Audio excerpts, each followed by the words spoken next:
Hello, everybody. Sorry I'm a bit late.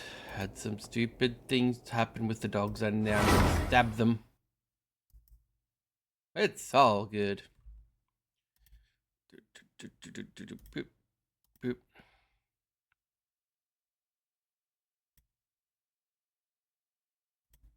Get me back on the... There we go.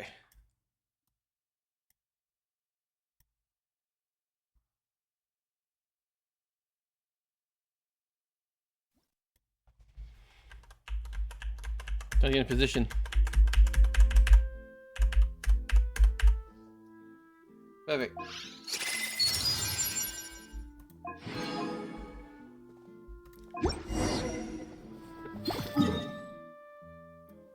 Let's just do some quick little things. Let's do the daily morning stuff. I'll wait for everyone to show up.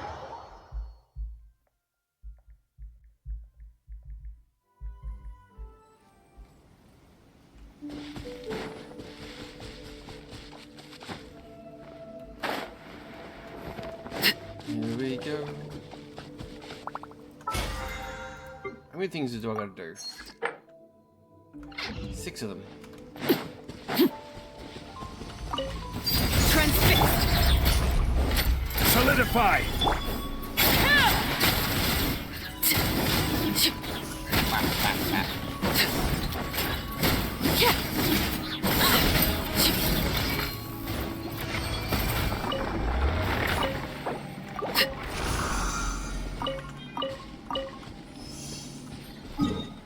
I'm gonna do the monster ones actually. I need some more hilly troll parts.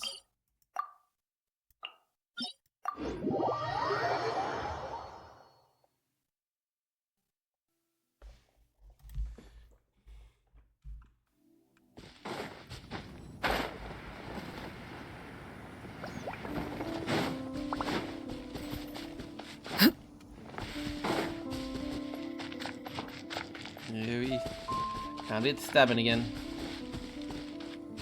Well, I hope they don't make fire ones. Laid bare. Ow. Stabilize. Order guide you. Gotcha. Busted.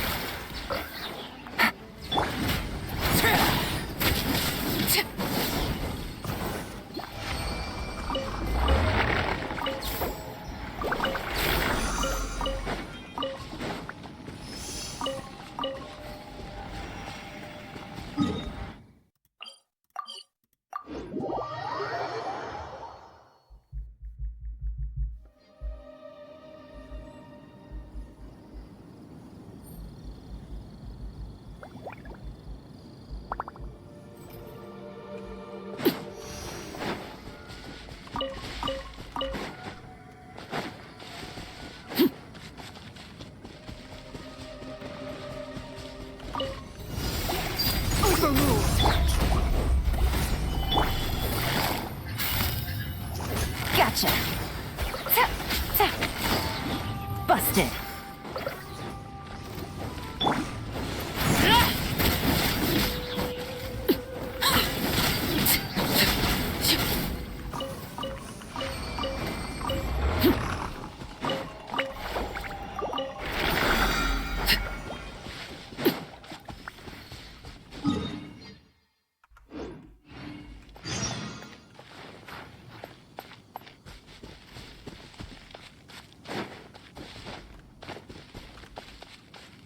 I haven't had the monster in such a long time.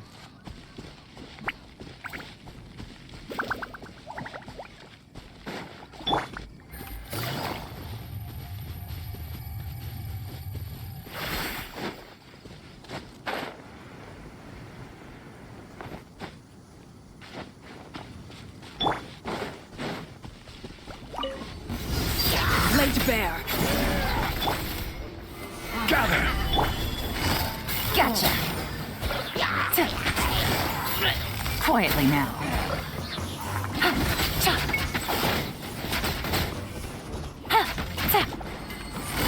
Busted.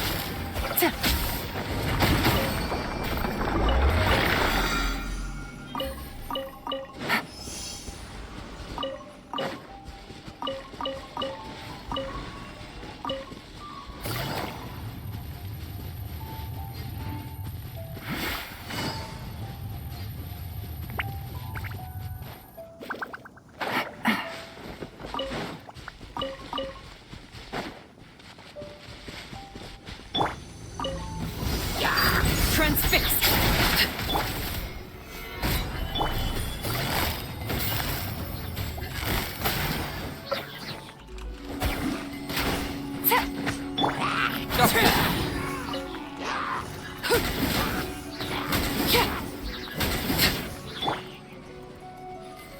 Solidify! Game's up. Fun's over.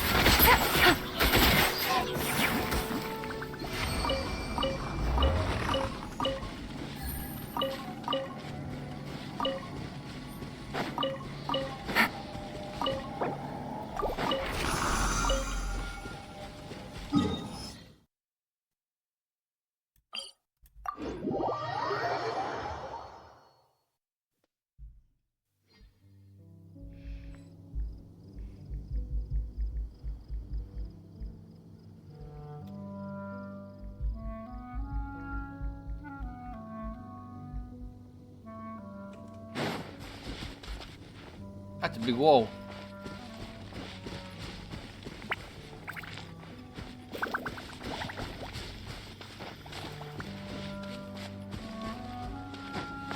I tried to come at this from the wrong side.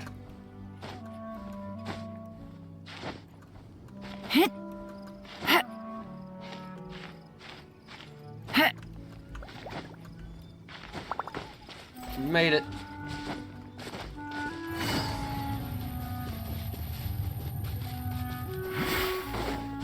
Is that the wind tornado-y thing? Take it easy.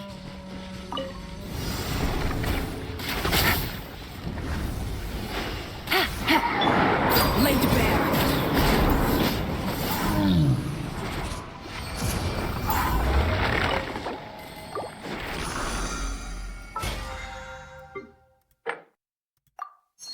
Nice.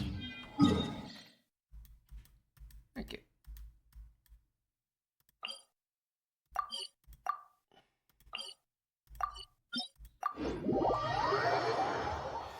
Welcome.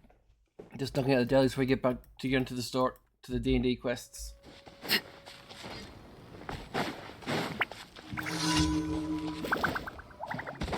What's up, nerds? Let's begin.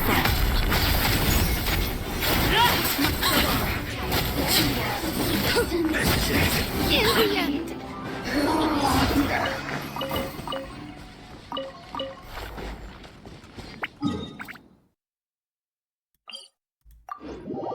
One of the stupid blimp ones, but I got an archer on my team. Make it easier for me. I just banged my mic.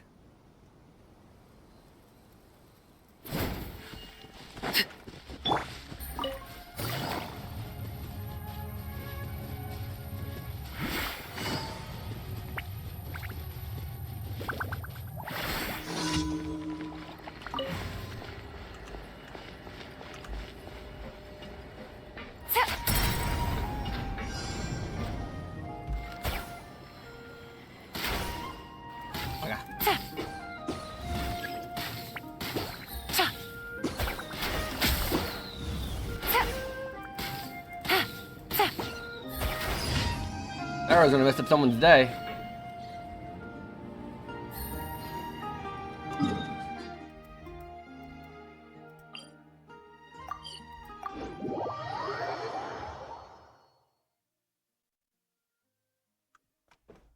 It's raining again? Oh, this isn't good. Oh, I'll let you know while it's raining. You guys are bugging.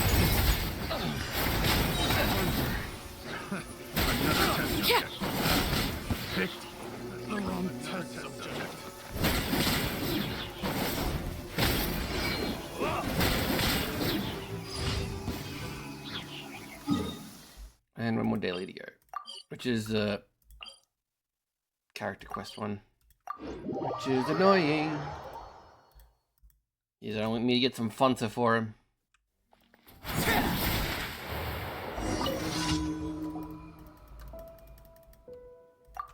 Yeah.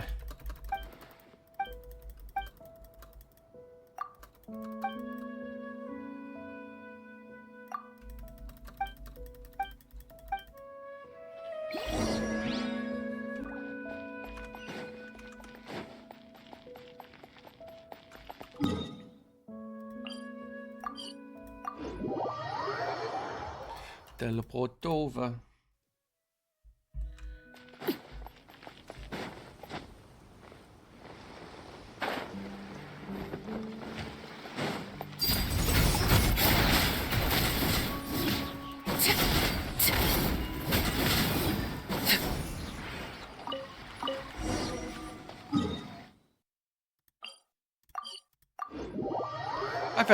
We found this new Fanta recipe just sitting on the stand by some crabs.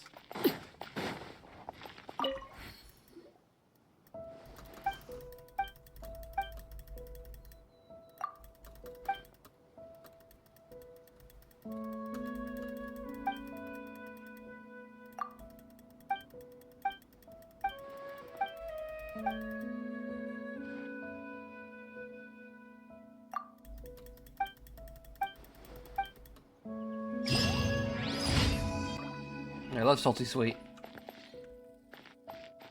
Salted pretzels covered in chocolate, absolutely delicious. You don't fuck with that.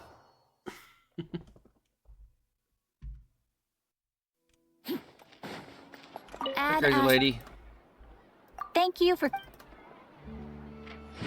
Add Ash...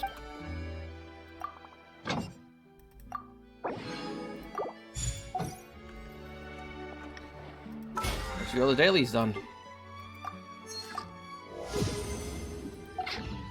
This needs a bit more resin. What do I have? Yeah, I can do that. Transfixed. Oh, I murdered the fuck out of that guy. There we go.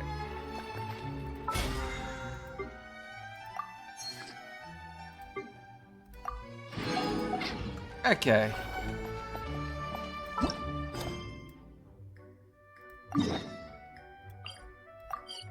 Well, yeah, they're making you go all the way out to the middle of nowhere, but let's start the Genshin D&D stuff again. Continuation from yesterday, from 2 days ago.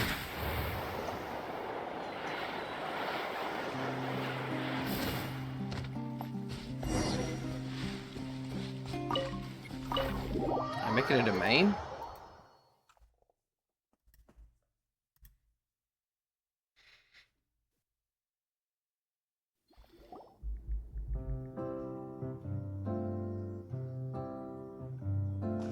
Looks like everyone's here. Now, before we begin, why don't we finish where we left off yesterday? There was an important decision to be made, yes? I'll pour everyone a cup of tea. Is that really the most important part, though, Clarand? Paimon's more concerned about our current surroundings. Heavy walls, cold railings, dim lights. This is obviously supposed to be a prison. You're gonna get arrested. I admire the work put into the set. Still, it's obvious the scriptwriter has never paid a visit to the fortress of Meripede. So this set is going to be a part of the script? Unfortunately, that is something I can neither confirm nor deny. Anyone think Clarand's smile is starting to look kinda scary? Well, whatever happens, we'll just have to push on. But first, we should really figure out what to do with this treasure. If we're worried about arousing suspicion because of our identity, why don't we give ourselves a different name, just like Clarand's master did? Yeah, it might be better to keep a low profile. As long as we're helping people, it doesn't matter who we are or what we're called. Staring at me won't get you anywhere. Or did you want some more tea? Oh, Paimon's good. Thanks. Why aren't you saying anything, Navia? Wait, what's that next to you? Oh, this is the short sword Cloran mentioned last night. I found it. Huh. I'm surprised you managed to track it down after all this time. Well, I made sure to take good care of it, considering the circumstances in which you gave it to me. Of course I had to keep it safe. Anyway, where were we? Oh, right. I was just thinking about all the potential ways for us to break out of prison. We could dig a tunnel, or try to bribe the guards. Wait, we haven't been thrown into prison yet, have we? Well, it's only a matter of time. It pays to be prepared. Just like how you should always have an umbrella on hand, even when it's sunny. Alright, Paimon's made up her mind. Let's just give the treasure away. Paimon may have wanted to keep it, but if it's going to land us in prison somehow, Paimon will be too upset to enjoy her snacks. Should the Paimon cares more about snacks than treasure. So, you reached an agreement? All right then. We can continue with the story. Oh, and we'll collect all the scattered pieces of treasure on the ground as well. All right. You collect the treasure and make your way back to the capital with your bag of loot in hand.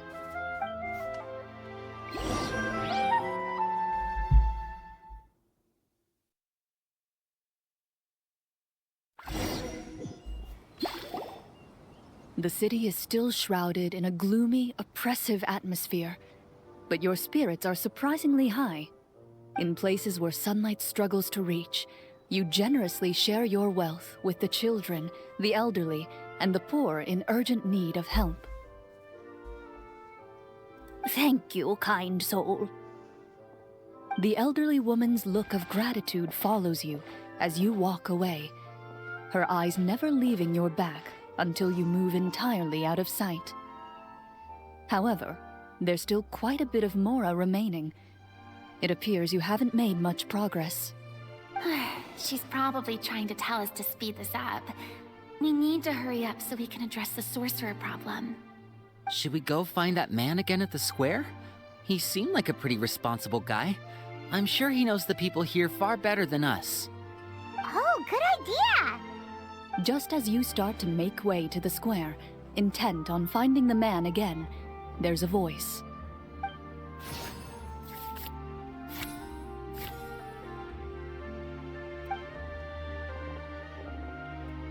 Police. Please wait, distinguished guests. Several strange guards suddenly call out to you.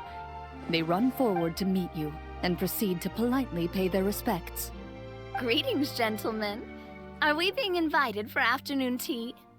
Surely you jest, my lady. That would not be our place. It is His Excellency the King who requests to meet with you. Please come with us. We're gonna end up in jail. That's just how things go in D&D. Do you think this could be a trap? Well, we have to investigate the court at some point, right? Meeting the king himself would be a fantastic opportunity to do that. I say we go for it.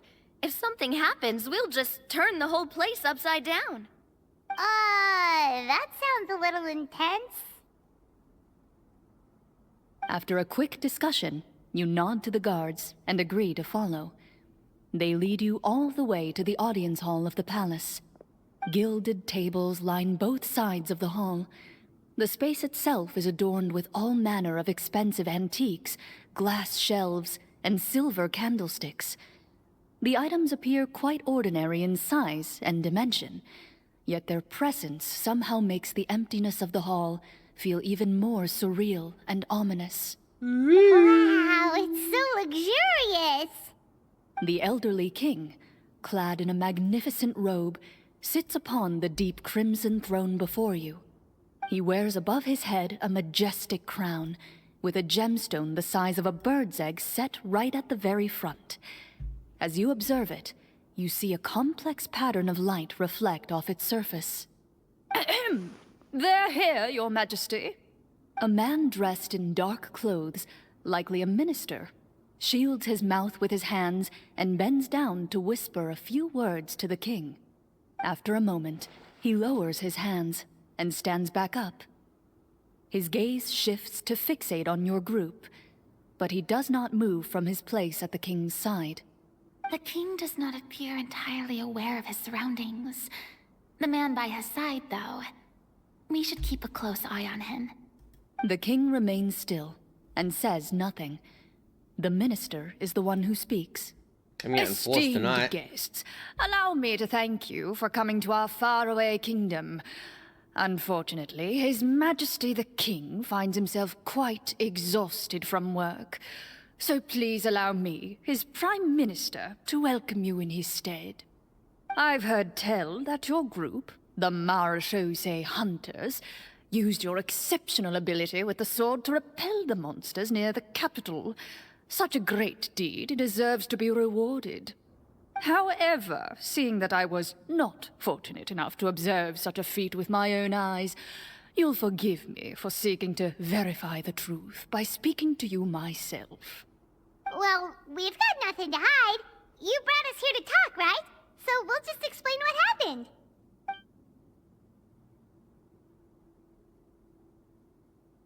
The golem's blades were so powerful, they could cut down trees in a single swipe. It took a lot of effort to defeat them, even for trained swordsmen like us. Well, that was enough details, right? Believe us now? Your account does indeed match those of the survivors. Since you were the ones who defeated the monsters, that must mean you are also in possession of the treasure they stole? Uh-oh. Well, we did take the treasure, but... How did he know about the treasure? Ah, then I must ask that you return it at once. It belongs to the kingdom. Wait, but didn't you just say that our great deed deserved a reward? Shouldn't the treasure be considered a part of that? Yes, that was indeed what I said. But you seem to have forgotten a very important distinction. Only that which is freely given by the king can be considered a reward. Taking the rightful wealth of a kingdom without said permission, on the other hand, is a crime. But that's completely unreasonable. Yeah, that makes no sense! If it weren't for us, the treasure would still be buried underground somewhere! Maybe so, yet the fact remains. You tried to dispose of the treasure without reporting it to the court and without receiving permission, yes? What, no answer? Surely you're not insinuating that you, a group of legendary Marechaussee hunters, sought to take the treasure for yourselves? Well, what about the king? Is he just gonna let this guy talk for him the whole time? Clad in his magnificent robe, the king remains seated, with his hands resting on either side of the throne. His posture is rigid and unmoving. He stares forward with an empty look in his eyes, completely unmoved by the events before him. From the look of things, could the Prime Minister be the evil sorcerer? Or could both the king and the Prime Minister have fallen under the evil sorcerer's control? I would like to observe the number of guards stationed in the hall. The guards in the palace appear fully armed, their expressions solemn. Sensing the tense atmosphere in the room, they stand at the ready, each with a hand placed upon the hilt of their sword, as if prepared to draw their weapons and surround you at a moment's notice. Well, there goes my plan to turn the whole place upside down, I guess. It appears we've been visited by nothing more than a group of ill-intentioned imposters. What a pity. Guards, take them away and throw them in the dungeons. Before I decide your fate, however, I must first determine whether you have any accomplices outside the court. Can't we try to slip away? Or maybe start some kind of riot? But if we try to fight the guards right now... Don't worry. At least we figured out who's behind all this. Let's just play it by ear. If you're scared, Paimon, just hold my hand. Aw, thanks, you guys. You allow yourself to be led away by guards surrounding you on both sides. It's only when you begin to feel drops of water falling from the dungeon ceiling and smell the stench of death and decay all around you, that you finally realize you've stepped into a completely different world. What is with Stay these? here, and don't try anything funny. The guards lock the cell door and leave without looking back. Wait, sir! Your voice echoes through the dark hall, but the only response you receive is the sound of water dripping from the ceiling. No! What should we do now? Carve out a new path of fate with our own two hands, of course. I draw my weapon. You reach toward your waist, but find nothing there. You now recall that your weapons were confiscated before the guards locked you in the cell. The bag of treasure along with them. What about that knife I hid in my boot? When did you hide it in there? When I was thinking about digging a tunnel. Rejected. You failed to inform the GM of this course of action. Moreover, the guards would have conducted a thorough search before throwing you in prison. And the keys to the cell aren't anywhere to be seen? Correct. You don't even feel a lock hole on the cell door. Oh, well, there goes all our plans. Indeed. Huh? Why are you the one saying indeed? Because that statement holds true for me as well. This is where the script ends. What? But that's a terrible ending! Generally speaking, this should be the point where the scriptwriter gives the players some kind of hint, or gives the GM some kind of code for how to move forward. I mean, maybe they just really wanted us to be immersed in the feeling of being in prison? Like, they'll only show us the way out once we've grown truly and utterly desperate? That is a possibility. If only there were desserts and tea in real prison.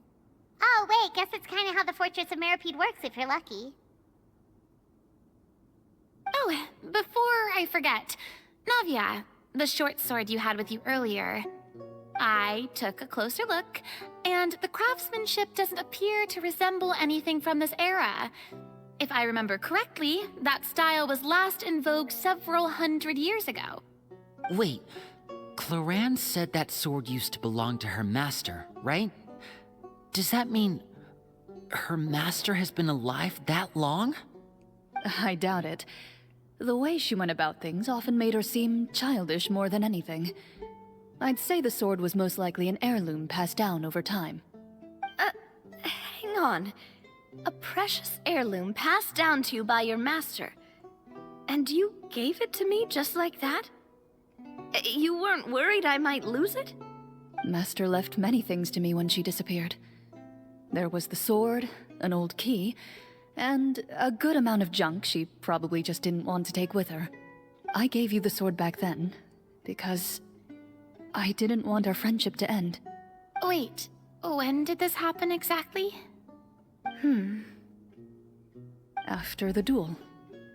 Between Mr. Callis and myself. Awkward. Before that, Clorand would have meals with us and even stay over at the Spina some days. She was on great terms with Papa as well. After the duel, though, there was a period of time where we simply didn't know how to face each other. She entrusted this sword to me, and never came back.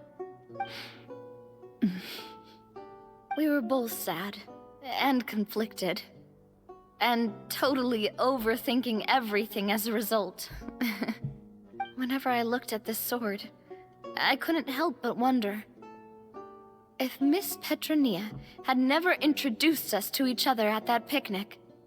Maybe part of the sadness I was feeling could have been avoided. Back then, it felt like I hadn't just lost a father, but a close friend as well. No one can change the past. The most important thing is that you two found your way back to each other and can enjoy things like this together. Yep, you're right. I'm sorry, you two.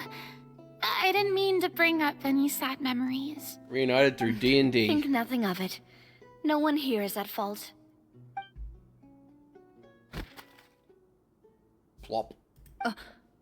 Huh?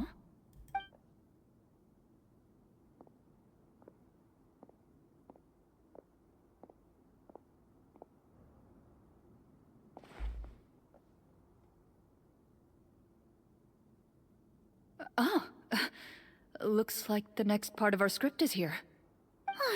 Perfect timing. The situation was really starting to get desperate.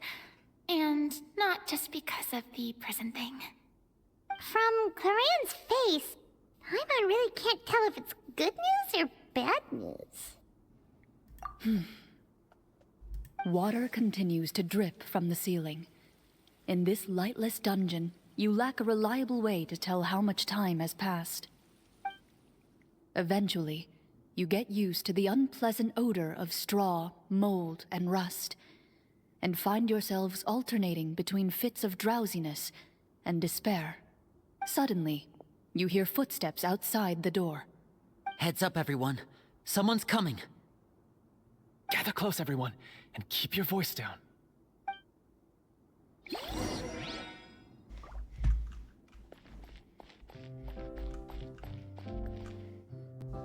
Who are you?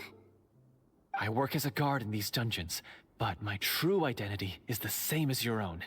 I'm also a Marashose hunter. Huh? Shh. I've already sent away the other guards, but if we make too much noise... I understand, but how can we be sure we can trust you? The king has issued a formal decree. In light of the irrefutable proof of your crime, you're to be executed before tomorrow's sunrise. If you want to escape, it has to be now. Executed? We barely did anything! Monsters appearing at the same location as the treasure. Could this entire thing have been a trap? There will be time for speculation once we're out of here. As for my identity, I have no way to prove that to you just yet. Infiltrating the capital was difficult, and finding a chance to speak with you has taken a lot out of me. I could go on, but I think we can all agree that now is not the time for details. Looks like we have any other choice. Have you seen our weapons anywhere, sir? Don't worry, I brought them with me. They're just behind the door. Still, these weapons alone won't be enough to defeat the true enemy behind the scenes. His faction is too powerful. The guards are all under his control, and he's even stationed a number of golems in various rooms throughout the palace. To defeat him, you must find a secret vault. It is said that within that vault, the Marashose hunters of the past left behind a treasure with the power to defeat the sorcerer. You're not coming with us? No, I'll remain in the dungeons to deal with the guards. I'll try my best to distract them so they don't go after you. As long as my identity is not revealed, I'll be able to aid you when the final battle comes. In that case, please stay safe. Thank you for your concern. I will do my utmost. As for the location of the vault, here, this map should lead you there. Are we gonna start LARPing now? The next location. Got it. All right, once I open the door, remember to stick close and refrain from making any noise. I'll lead you out of here as quickly as possible. You now have the chance to restore the honor and legacy of the Marashose hunters. So please, get out there and reclaim what's ours. And be sure to exercise caution. With the help of the guard, you successfully escape the dungeons. Your sense of despair and anxiety both seem to fade as you continue your quest.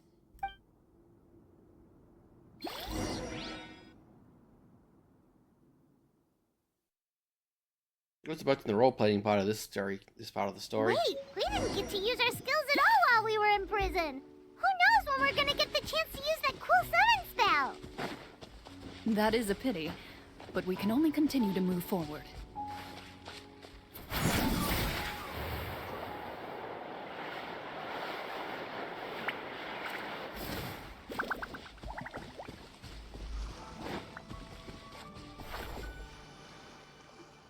This should be the place marked on the map. This bit of rock certainly looks suspicious. Well, I'd say an investigation's in order then. Plus, if all else fails, we can just blow it up. No, I don't have investigations, so they just blew it up. Wow, you really meant that. Before you lies a serene stretch of open water, its surface shimmering a brilliant shade of sapphire blue. Well, guess this means it's time for a swim. bots are out in force today. Jesus.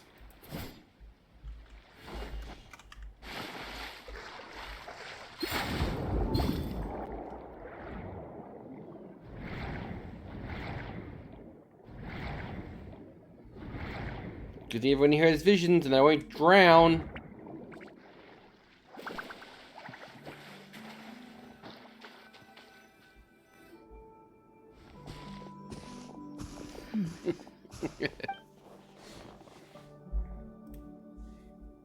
Oh, what's the matter? It's This is nothing. ridiculous. As you step into the cave, you find yourself in an eerily quiet space. Before you lies a narrow passageway that appears to trail off endlessly into the distance.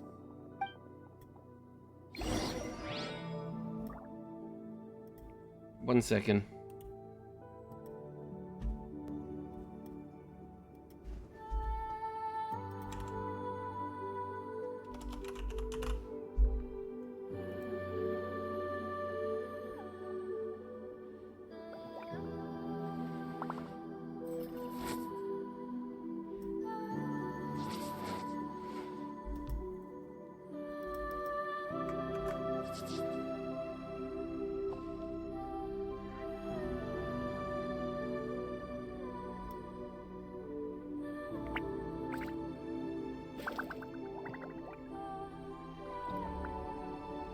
Okay, that should stop that problem.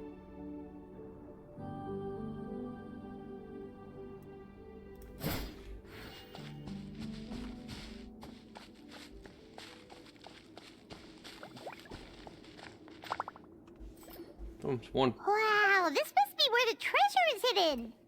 But this door is blocking our way in. It almost looks like it's been here for quite some time. I've got to hand it to the tabletop troupe. They really went all out with the props. Huh. What have we got down here? A kind of mechanism connected to the door? Ah, it looks like we might have to arrange it into a certain... A pattern on a stone door. That's something Master mentioned before. Sorry, now you on to clicked. Something wrong, Clarant? After a long, difficult journey, you finally arrive at the location indicated by your map. It appears to be an ancient site of some sort, where treasure likely awaits. Your surroundings are exceedingly quiet and serene, as if the secret that slumbers here has never once been disturbed. If you listen closely, you can almost convince yourself you can hear the sound of its calm, gentle breathing. That description makes Paimon feel kinda bad for disturbing this place. We're doing this for the sake of the people, to free them from the evil sorcerer. I say it's time for this treasure to once again see the light of day. Linny's right. We need to keep going. The future of the kingdom depends on it. The next part of the story requires us to solve the puzzle, right?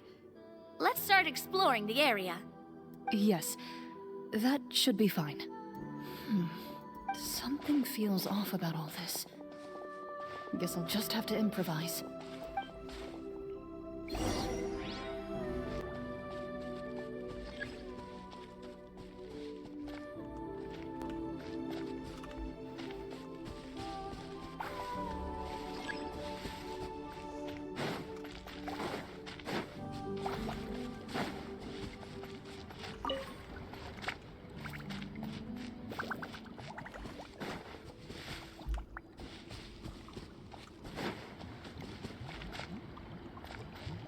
I found something! Found something here, too.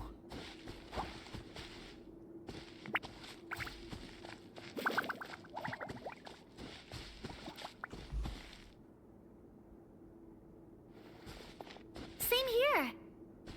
That wasn't Farina's voice.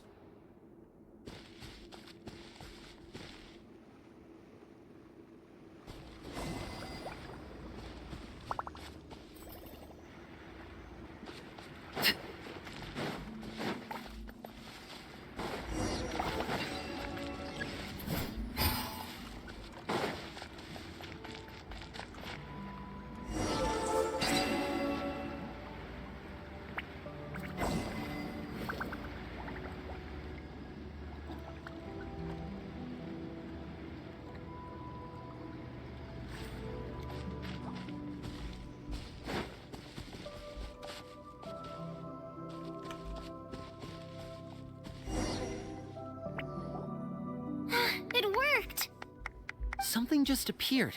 Some kind of new mechanism, maybe? By solving the puzzles, you prove yourselves worthy of inheriting the secrets of the past.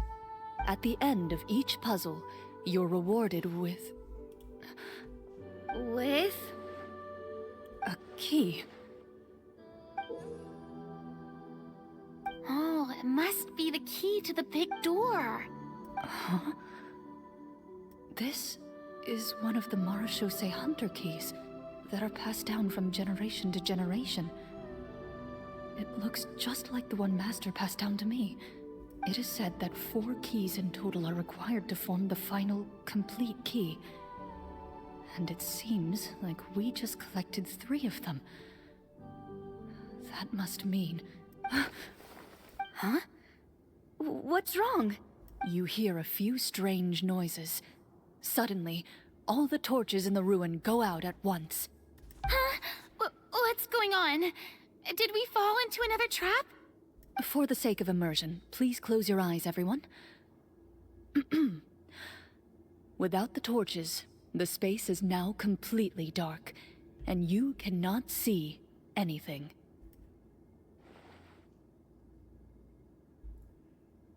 But Paimon can still see a little bit over here. Oh, right. Sorry. Suddenly, you hear the sound of footsteps pierce through the darkness. There's someone else here? Oh, this is so unsettling. I can't see anything. I've been discovered then? Wait, that voice, it's... You recognize the voice as belonging to the guard who led you to this place. It appears he now covets the treasure for himself, and has come to stake his claim. Oh, so this is just part of the script. Then I can probably relax. Well, if we can't see anything, that means we can't fight to the fullest of our abilities. Should we retreat for now? Judging by the way he's holding his sword, he must be a real Marechaussee hunter. But this isn't part of the script. Retreat? That's not the hunter way. If it's dark for us, then it's dark for him. We choose to fight. Your choice is noted. Please keep your eyes closed until I tell you the torches have been relit. This battle will be in the dark. You got it. Well then, let us begin.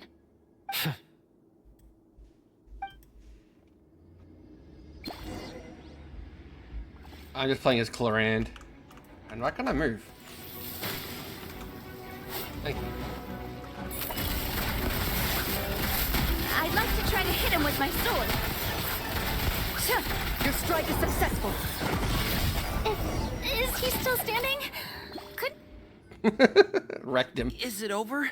Can we open our eyes now? The enemy is strong and relentless, but the battle is nearing its end.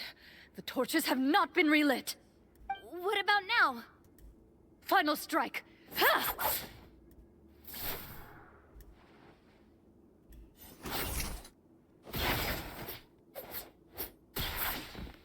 Just murdered the fuck out of him.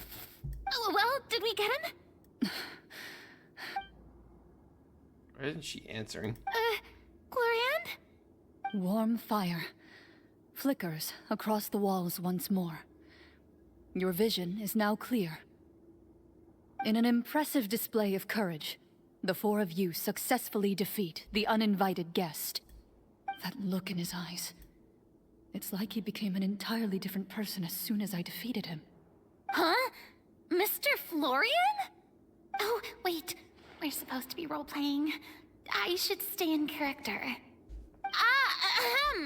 Speak your name, guard. Why did you lead us here just to betray us? Is this treasure really more important to you than bringing peace to the kingdom? What kingdom? What peace? Those were nothing but lies! I, Florian, am a true Marechaussee hunter, descended from hunters of ages past. So he's also using his real name. Or, wait, was that the name of his character from the very beginning? Then I'm even more confused. If you truly are a Marashose hunter, shouldn't you want to help us just like you said before? Shouldn't we fight together for the sake of the people? What do you know? In this day and age, there's no glory to be had as a Marashose hunter. What's that supposed to mean? My skills were passed down to me by my father. We lived a life of obscurity in the remote wilderness. Still, he devoted everything he had to being a Marashose hunter. And what did he get in return? A life of poverty and pain. In a world that forgot all about him. When he died, not a single person came to mourn his passing. The Marashose hunters were the ones who saved this city. We're heroes. We deserved more recognition and respect than this. Is he talking about how no one in the capital seems to remember the hunters and their legacy? I didn't expect the script to contain this level of social criticism. It's not about the D&D. So that's why you want to take the treasure for yourself? You feel like you're owed fame and wealth? If you already knew where the treasure was located, why didn't you just come down here and take it? Because I still needed the final key. Only a true Marashose hunter is capable of passing through this final door. As someone who sought to hurt others for his own gain, Florian lost that right long ago. Okay, but what is this treasure anyway? We've got all the keys, right? So can we just go in and take a look? You're sure you want to go in? We've been talking about it for so long. Of course we want to see what's inside. And we've already defeated Florian, right? So he won't try to take it from us anymore. Pesky brats. Watch yourself. Then let's open the door together. All right. Your choice of action is confirmed.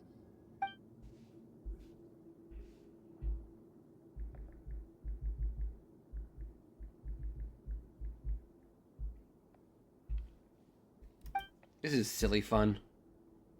Is there anyone noticing that she takes out her own key and joins it with the others? Final quiet shape.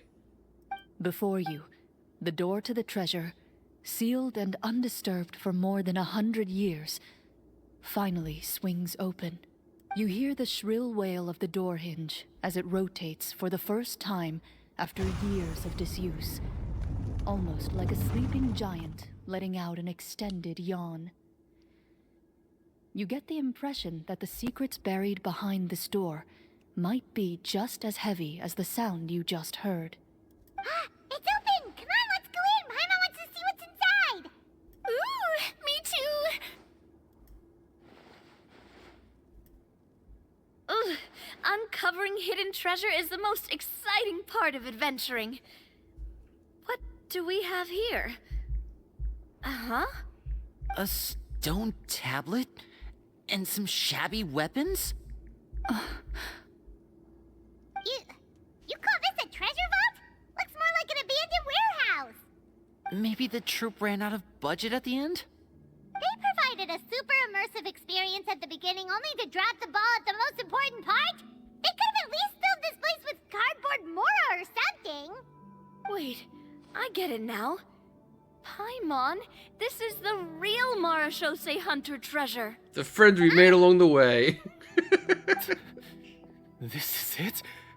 The Marashose hunter treasure is just a stone slab and some broken swords?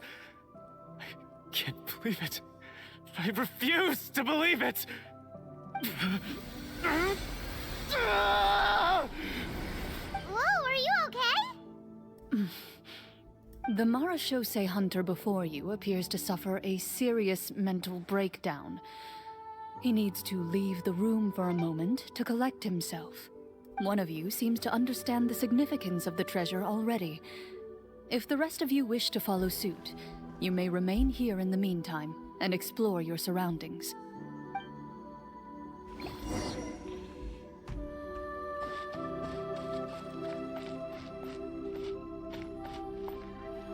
What is the treasure supposed to be?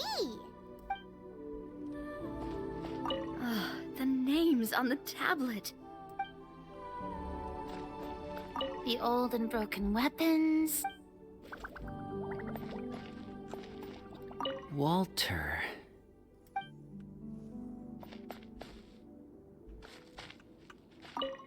Walter.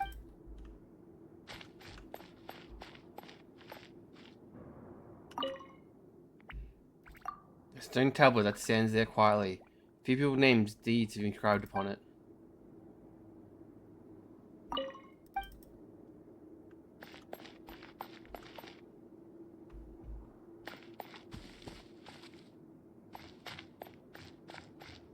Loaded.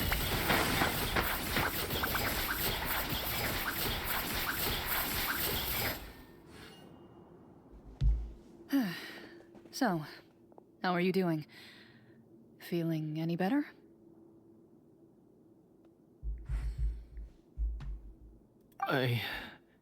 What just happened? Do you remember how you got here? Or what happened to your body just now? I remember now. I brought you here because I wanted to... The explosives in the cave! You mean these? Huh? How did you... I could tell something was off the moment I stepped into this cave, so I kept an eye out. I've already dismantled the whole thing. So the strongest champion duelist in all of Fontaine saved the day once again. Guess I shouldn't be surprised. It would seem your skills as a Marashose hunter are as sharp as ever. I deserve some answers, don't you think?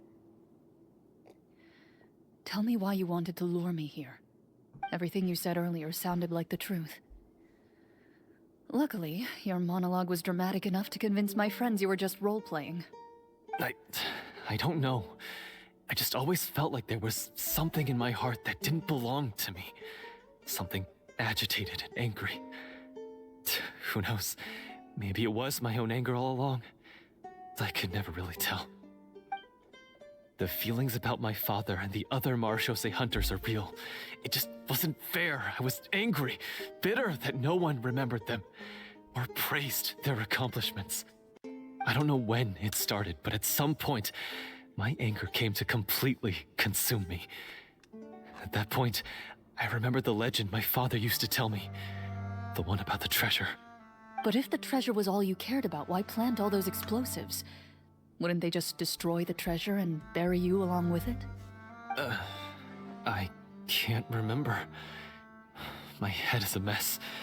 It felt like there was this voice telling me to eliminate the hunters, but now it's gone.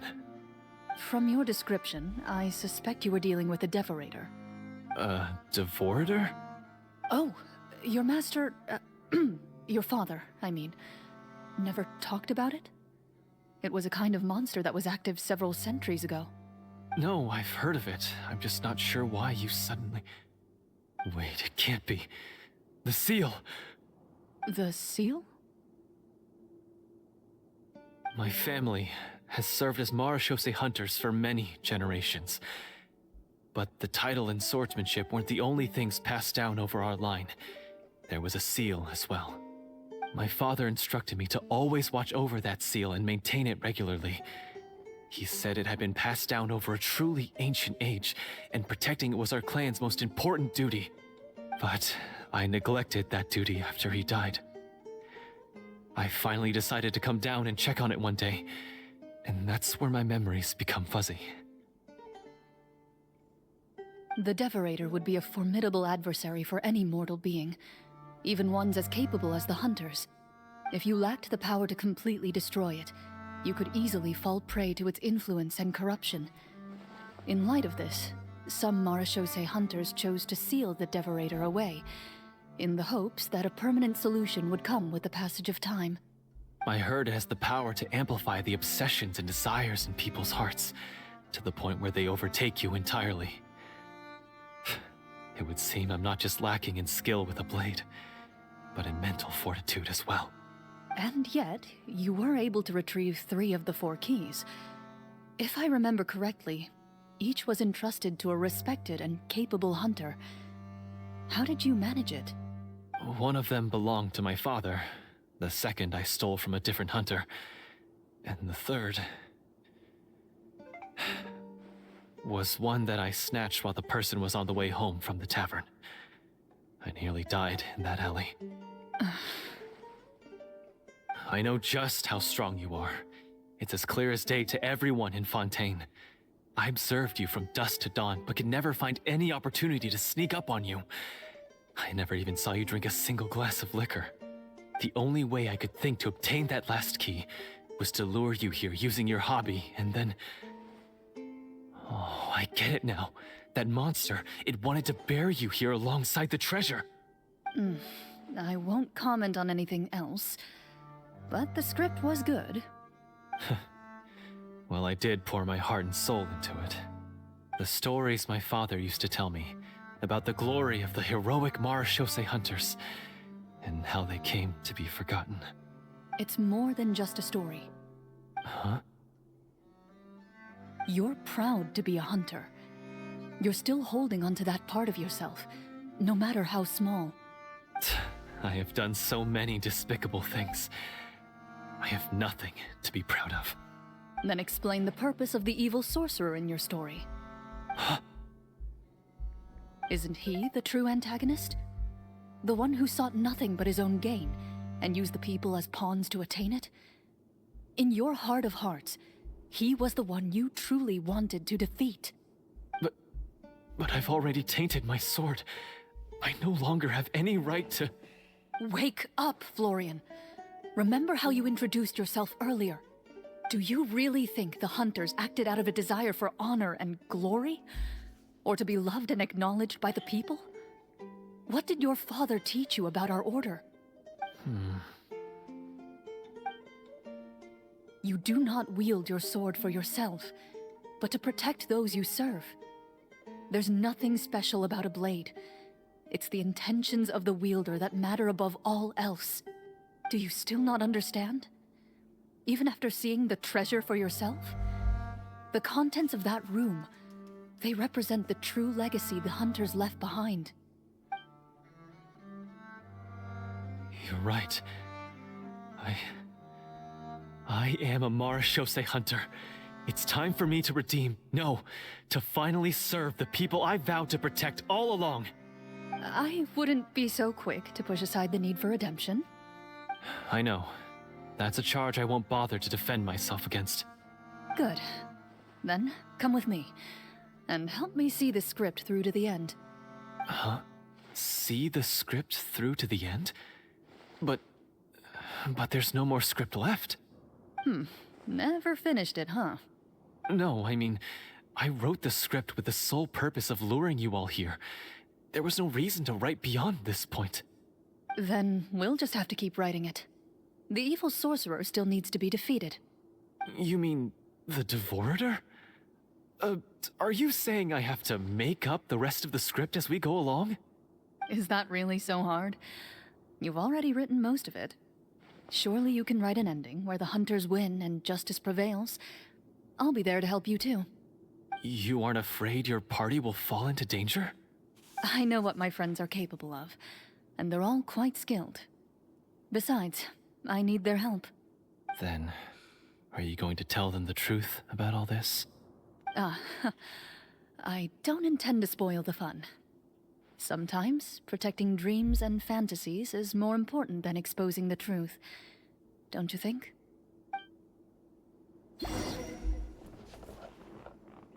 Okay, so I'm gonna pause for about a minute while the ad break plays.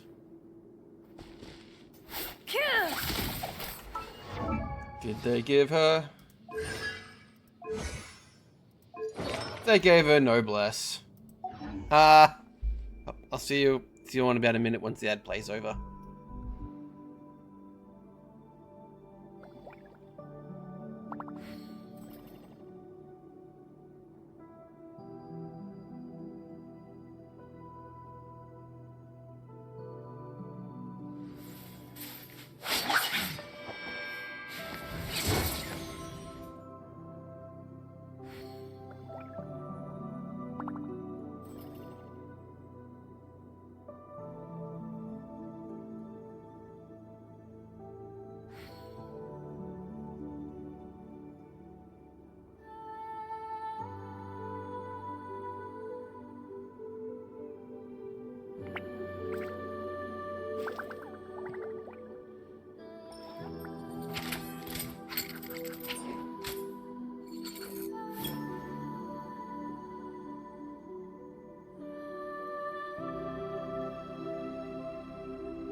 A duel is a battle of wills, and the sword an extension of the duelist's spirit. If your heart recoils in fear, then your sword may as well be in its scabbard, because you will not wield it effectively against your foe.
I've faced many opponents in my duels.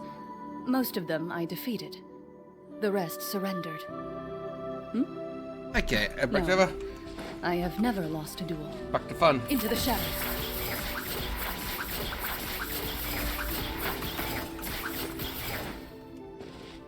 How are you Ned's doing in here?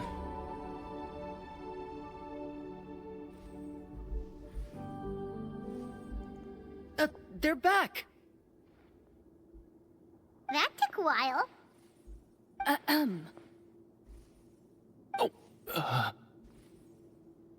Ahem! My fellow Marashose hunters, please forgive me, for I have sinned.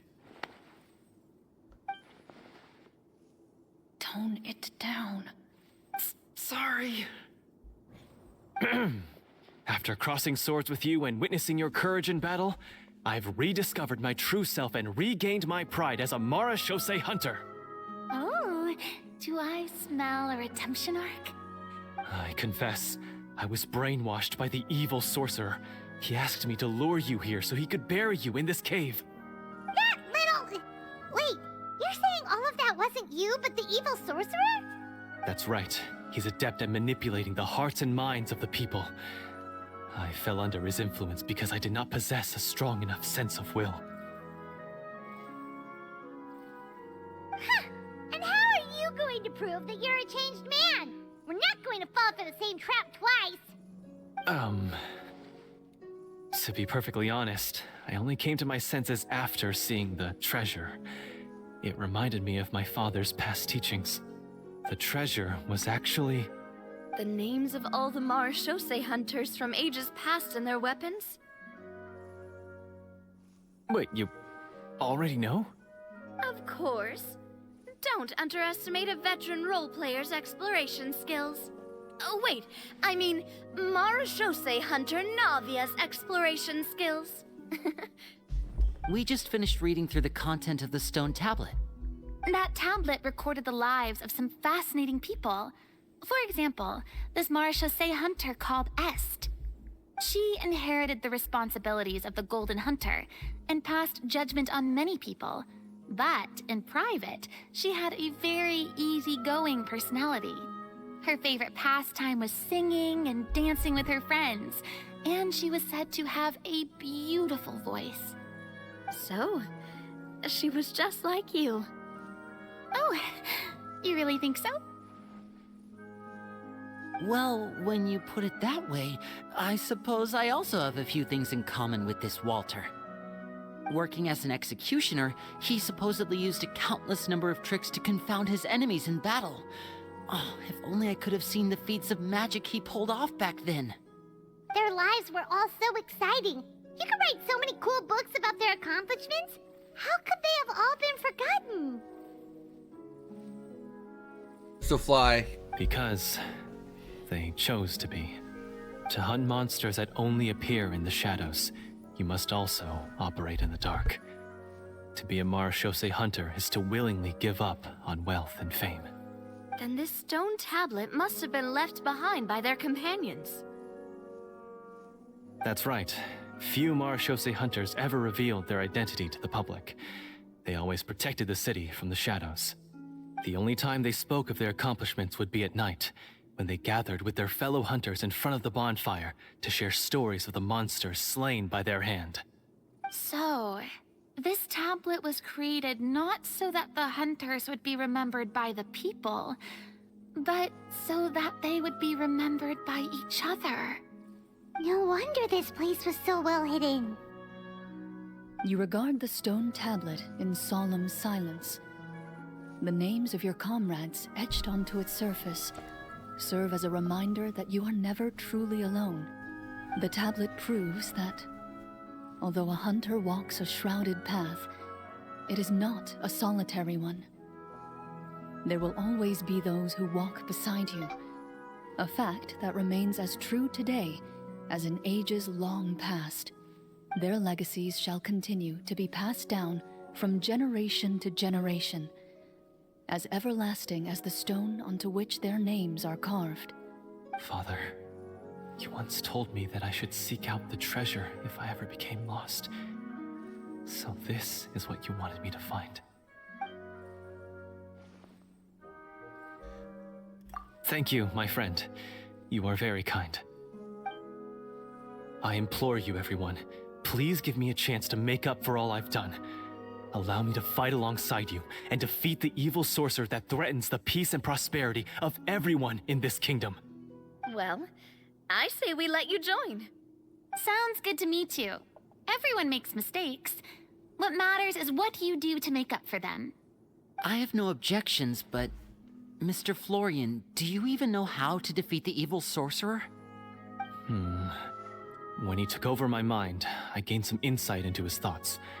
Every time I thought of the treasure, he reacted with a strong sense of fear. Huh? He's afraid of the treasure? But there's nothing here except some broken weapons and the stone tablet. What if the secret's hidden inside these weapons? No. GM, permission to investigate.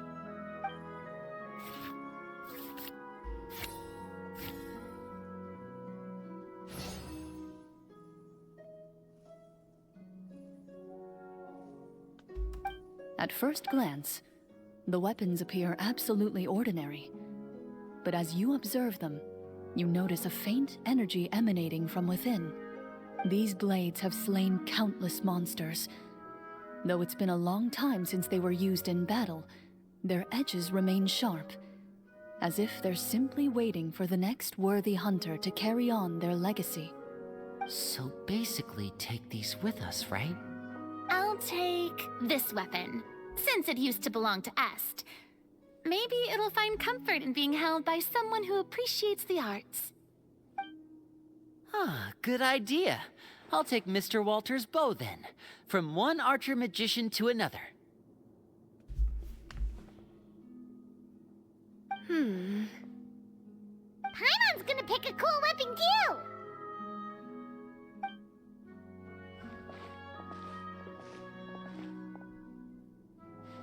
As you grip your weapons, you can almost feel the will of past hunters coursing through your being. It's a feeling of courage, determination, a silent vow passed down from generation to generation that says, eradicate the monsters, no matter the cost. Did they just desecrate this grave for an RPG? Or tabletop?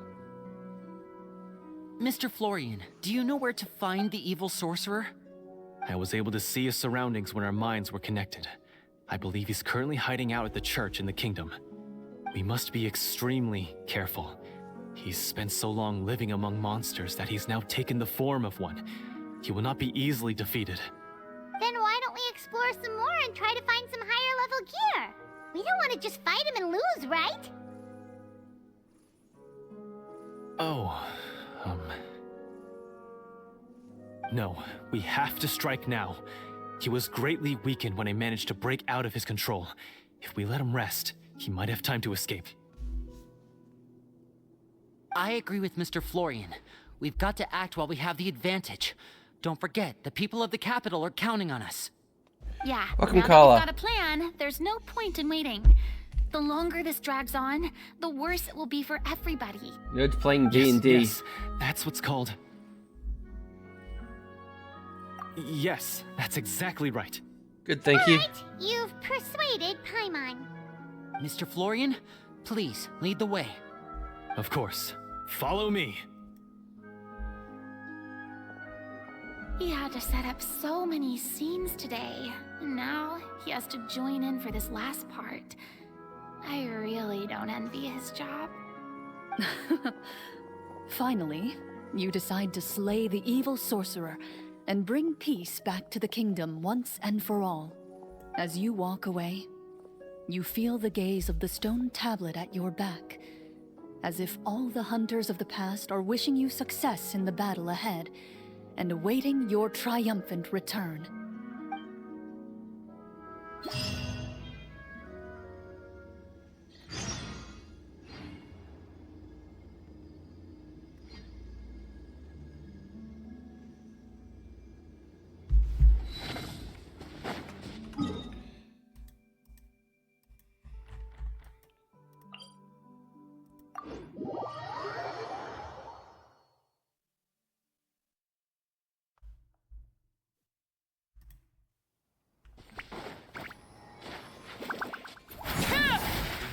We...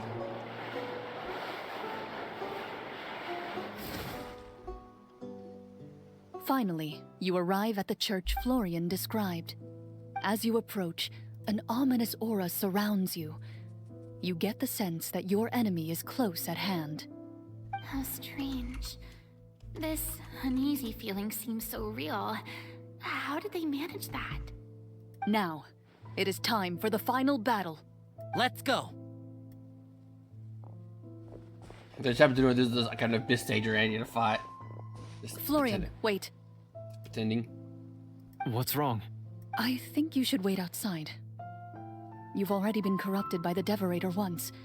It could easily re-enter your mind and take control of your body. I don't think it's a good idea for you to be this close. If it corrupts you again, it's possible you might take on a new form entirely. That's exactly why I have to go. Why I should be at the very front. You mean... Yes. That shirt is holding I on for intend dear to lure life. it into my body. Well, that button. That's too risky.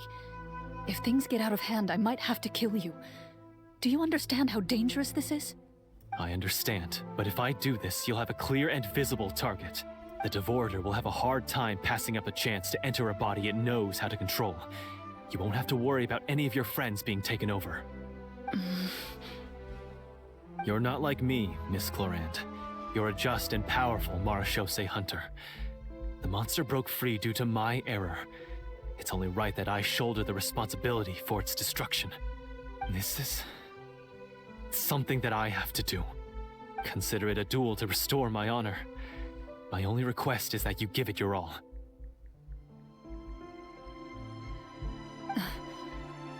I understand. Then, as a champion duelist, I hereby accept your request for a duel, and extend to you my most sincere regards. Thank you. The battle is now upon us. Let the Devorator once again tremble under the blade of the Marechaussee hunters. Kill this innocent person. Hooray! Squirrel. Random house.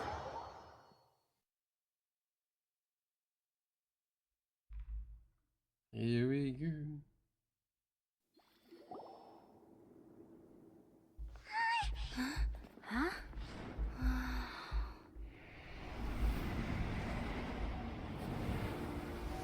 Oh, there's actually a budget.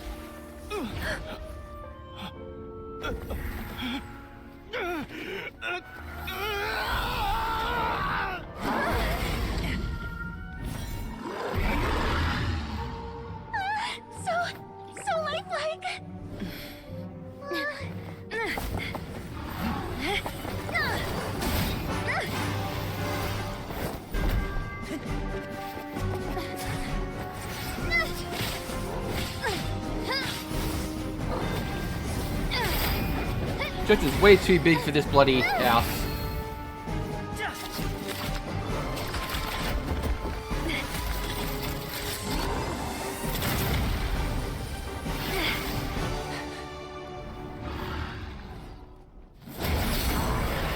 Why is nothing working? This foe is not invincible. You hold the treasure. The power to defeat it in your own 2 hands. The treasure? You mean... The names! It's the Marechaussee Hunters' names! How are we supposed to... You forget, Paimon? There's still one skill we saved until the very end. Summon. Hunters fight not for fame, but to aid the people whenever they are summoned. Walter the Marechaussee Hunter, master of 1,000 tricks, executioner of the Phantom Hunters, I call for aid! Est, the Marechaussee Hunter, inheritor of Cassiodor's will, judge of the Shadow Hunters. Answer my call! This is a D&D session that's gotten way out of hand. Petronia, protector of justice and order. The hunter I respect the most. Thank you for saving my friend, the best one I'll ever know. Please, lend us your strength. You just summon a master without her permission? I guess she doesn't take her spot as the master. We have come to answer your summons.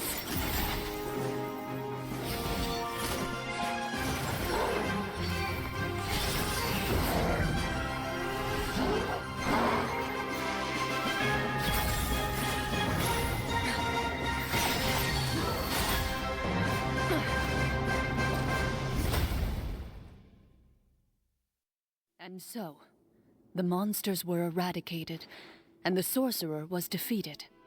Peace soon returned to the capital. Those in the court, manipulated by the sorcerer, also recognized the errors of their ways. Some remembered the names of the heroes who saved their kingdom, but others simply continued their lives none the wiser. Such is the story of the Marechaussee Hunters. They pursue the phantoms in the darkness and exterminate all who pose a threat. They will always protect the city and those within it, even should all memory of their accomplishments be forgotten by the very people they serve. I am assuming we've finally reached the end of the script. Yes, you've reached one of the better endings. It's a pretty solid story overall. I thought it was just an ordinary adventure at first, but the further we got into it, the more impressed I became with the production and the plot. You just murdered a final real battle person. Especially, all the effects were super realistic. Oh, right. Yeah, totally.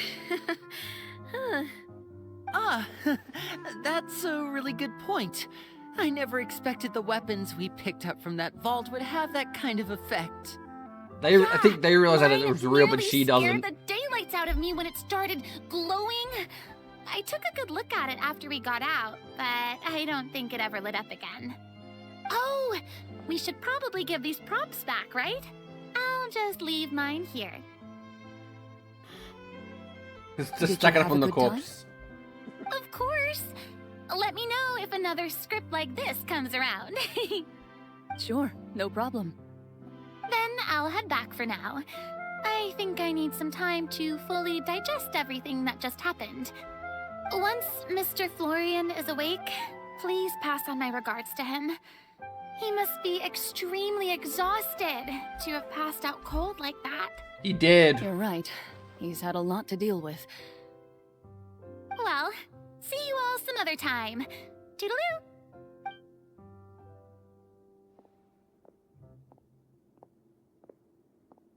Okay, so, can I ask now? What the I think fuck? it should be fine. Yeah. What in the world? So you saw through all of that? That time in the cave when you told us to close our eyes, it'd be weirder if we didn't notice anything. I was dying of curiosity the entire time. I mean, you did a pretty bang-up job of pretending nothing had gone wrong. Farina actually looked like she thought all of it was planned.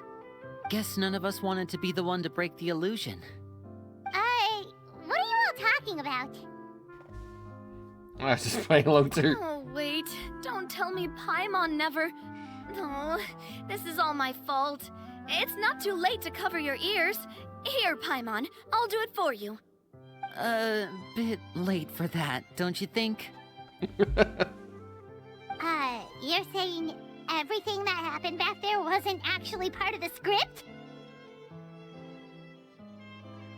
It's probably more accurate to say this was never a real scripted story to begin with. What? So loud. My head. Oh, he's not dead. Hey, you! Get up right now and explain yourself! No shaking, please! Oh, my head.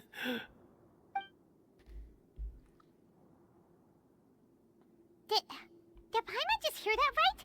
You guys made up that whole last part on the spot? Look at the D&D, bitch. It's not nice to lie to people, but Paimon's gotta admit, that was a really good story, Florian. Oh, and nice improvisation, Clorant! Yeah, it was like watching a magician improvise a spectacular magic trick after forgetting an important prop. If Paimon knew something was wrong with that vault, she would have floated straight in the opposite direction. Everything was under control.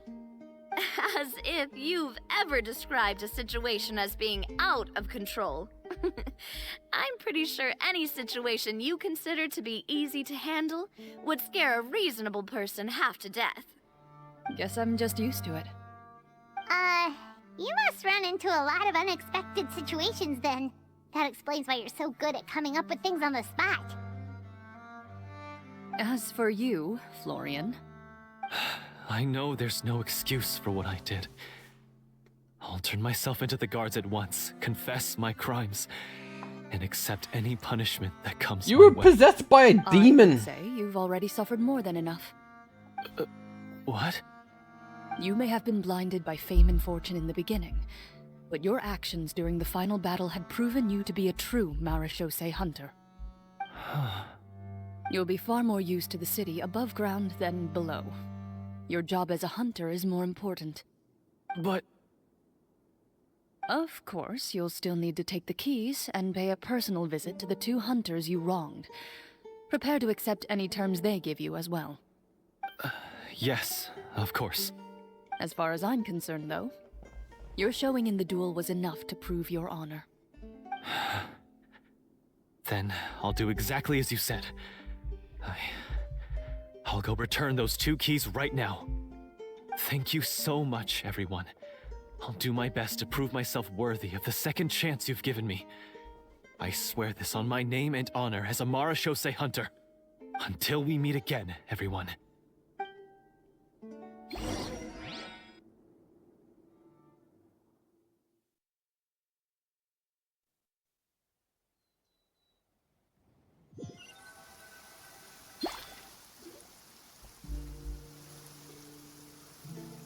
Speaking of Marechaussee hunters, what should we do about the treasure in that cave? Leave it be. Are you sure? We could show it to people, make it so that the hunters are remembered. Don't you want that? No. Every name on that tablet made the same choice. All hunters know what the path entails. I am no exception. My identity as a Marechaussee hunter is not something I need people to remember. I wish only to be recognized as a champion duelist. Nothing more. That's certainly very different from the path of a magician. Still, I admire your decision. Wait, Paimon just remembered something. If there were no special effects involved, why did our weapons begin to glow during the battle? That's because the Marechaussee hunters of ages past would often imbue their weapons with special enchantments to suppress the monsters. Whenever a monster was nearby, their weapons would start to glow. Oh, so that's why they had an effect on that guy near the end. I really thought the summons were doing all the work.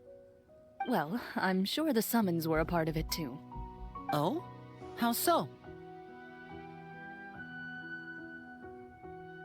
This particular devorator probably hailed from the same era as the hunters we saw in the room.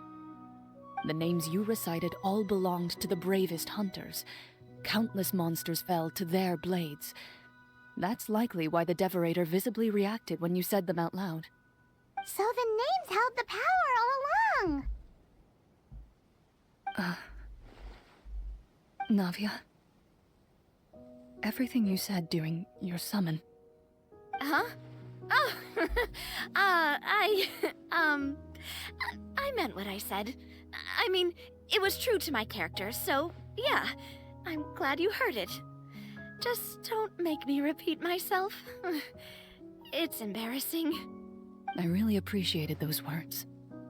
All right. Don't get all sentimental on me. Anyway, let's not talk about that anymore. I'm going to go on ahead. Don't fall too far behind now.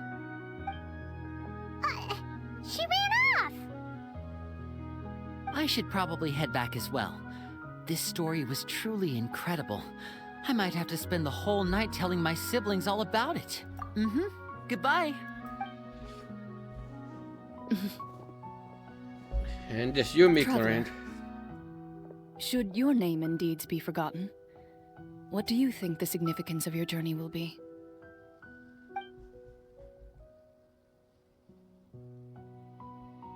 I suppose the significance would be the journey itself and the world we helped create.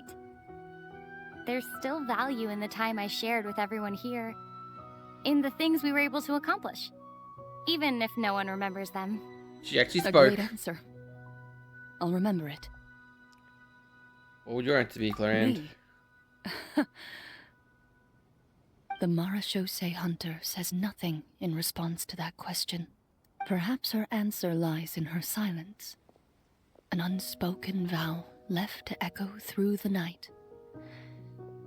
The path she walks needs no explanation.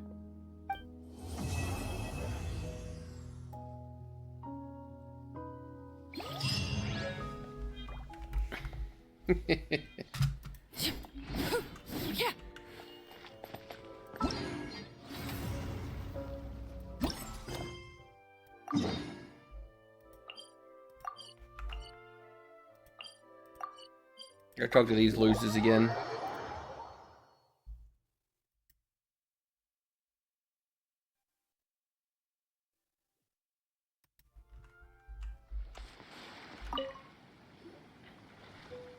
Thanks, Brazier, Joystick, your most talented helper. Of course, we're updating these war games with all sorts of combat strategies put into practice.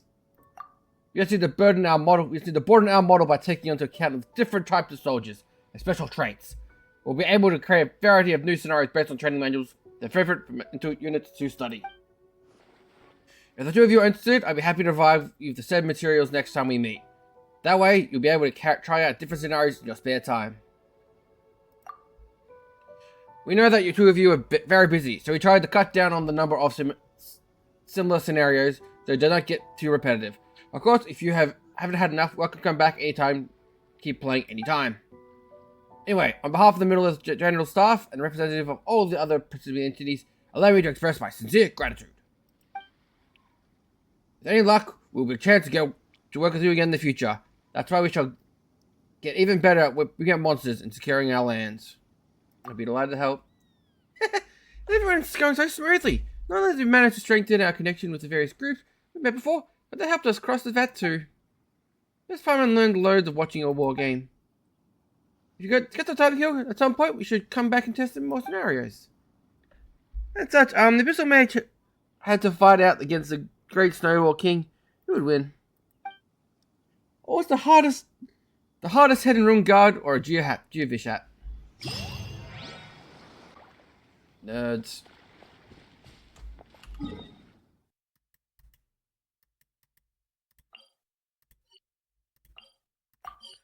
think it's time to continue some more character quests.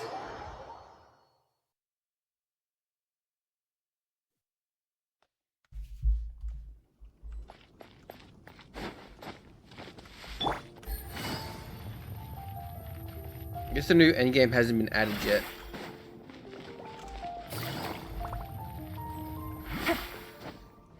The video just supposed to take place in the basement of the Knights of Favonius.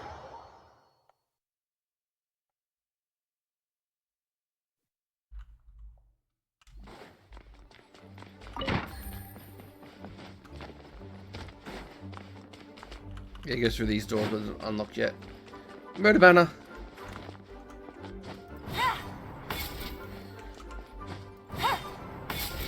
Yep, banner still tries to kill you.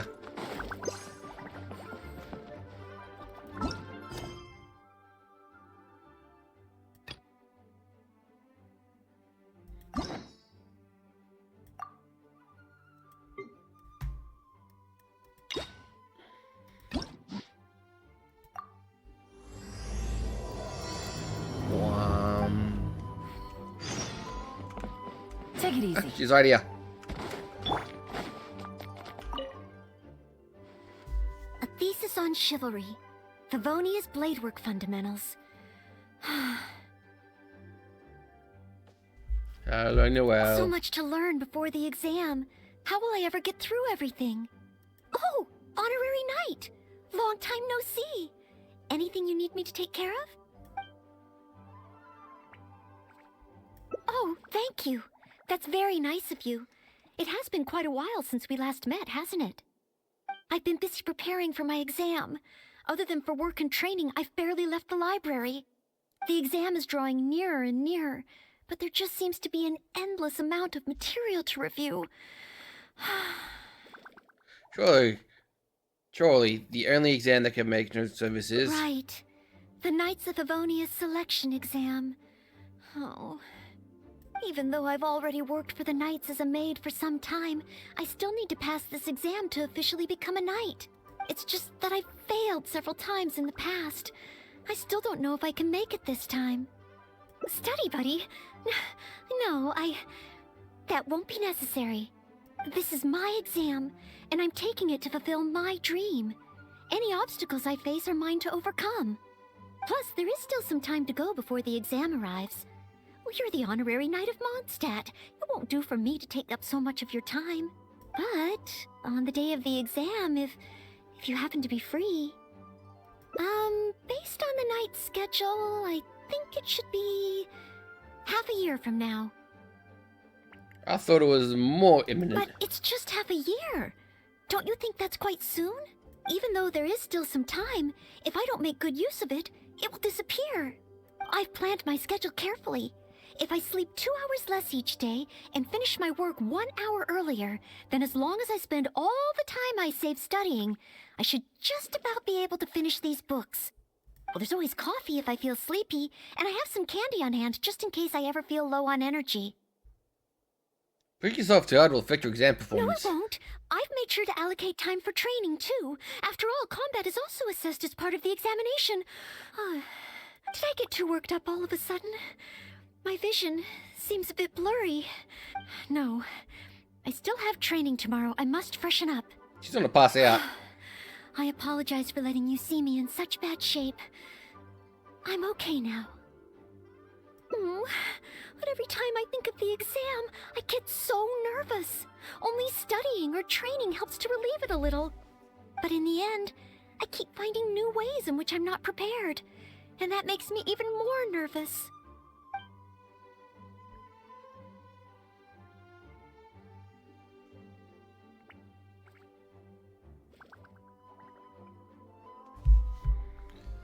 A change training might do you good. Mean a change of location?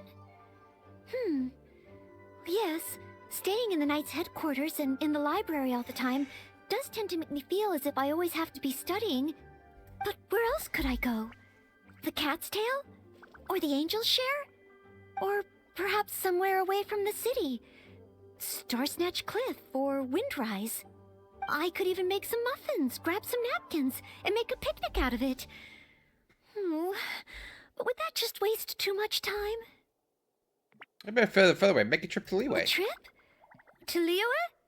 Oh, I couldn't possibly justify that. In the time it would take to get to Liyue and back, I could have finished several of my books. Liyue has an old saying, better to travel 10,000 miles than to read 10,000 books. You really think I shouldn't limit myself to Mondstadt? Maybe you're right. Mondstadt is symbolized by the wind. But my vision is a Geo one.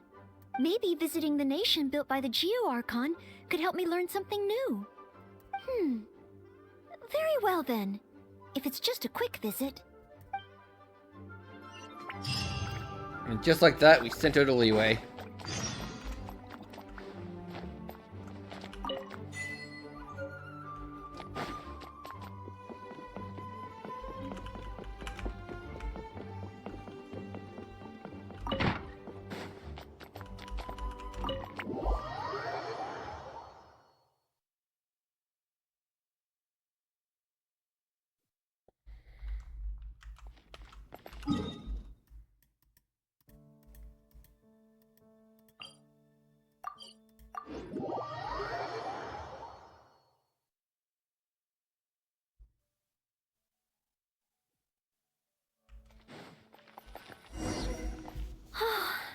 I can't believe I've really come all the way to Liyue. Wow! The architecture here is so unique, and there are so many people around. But somehow, I feel like I'm constantly being watched.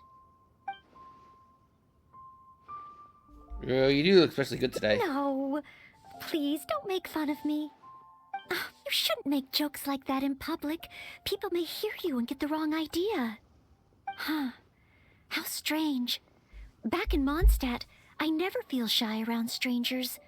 But over here, I feel so tense. It's probably because I'm in a completely different environment. I don't know how I should act to make sure I don't make a fool of myself. And speaking of, I heard that it's customary to eat with chopsticks in Liyue. Back in Mondstadt, I have previously provided chopsticks to visitors from Liyue, but I've never used them myself. Oh, I hope I won't become a laughingstock. So if you can be with the attributes, will I have a look? Oh, I was just thinking aloud. Don't worry about it. My time here in Liyue is precious. I should make good use of it to study.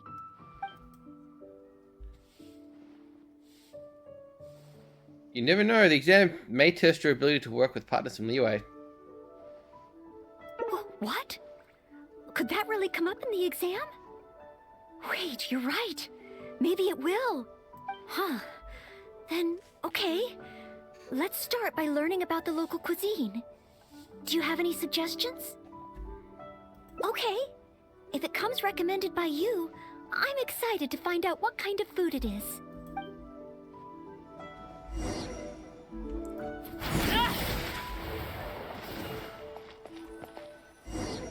If it isn't the Traveler, what would you like to order today? Wanmin Restaurant will cook it just how you like it. Oh, is this a new customer you brought with you? Based on Madam's attire, it would appear that even a Knight of Favonius will travel all the way to Liyue just to try Wanmin Restaurant's cooking. Knight of Favonius? Oh, I'm not... I'm just joking, of course. You must be in Liyue on official business. But anyway, while you're here in Liyue, I can confidently say that you won't regret stopping by Wanmin Restaurant to try our tasty dishes. That's not what I meant. Not what you meant? Oh, I see. I suppose you must be looking for Liyue Pavilion or Sinue Kiosk. Most first-time visitors have only heard of these two places. I just didn't expect the Knights of Favonius to be the same way. Javale, that's not what she meant. What I meant was, I am not an official Knight of Favonius. I'm just a knight in training currently serving as a maid. Goodness, they really distinguish between knights to that degree? Well, anyway, as long as you dine at Wanmin Restaurant, rest assured you will leave here a satisfied customer. Since this is your first time in Liyue, perhaps you're not used to chopsticks yet. If so, might I recommend the grilled tigerfish? Fresh, fragrant, and easy to eat. If I tone down the spice a little, it should be perfect for the Mondstadt palate. Wanna try it? I want to learn about the Liyue diet. Adjusting the dish to accommodate what I'm used to seems to defeat the purpose of coming here. Oh, you want to try something with more of a local flavor? Well, in that case, you've got to try our signature dish, black back perch stew. The only thing is, you can't really eat it without using chopsticks, and the level of spice is not for everyone. I pour oil into a hot pan, Throw in a big handful of Jueyun chilies and stir-fry them to release the flavor. Then, I sprinkle in some powdered violet grass to enhance the spiciness. Phew! I can already feel the spiciness just by listening to your description. Will I be able to handle it? Go on, you can do it. Right. I can't give up so soon. It's just a harmless bit of chili pepper. I can take it. Chef Mao, I will go with your recommendation. Great. Please have a seat. One blackback perch stew coming right up.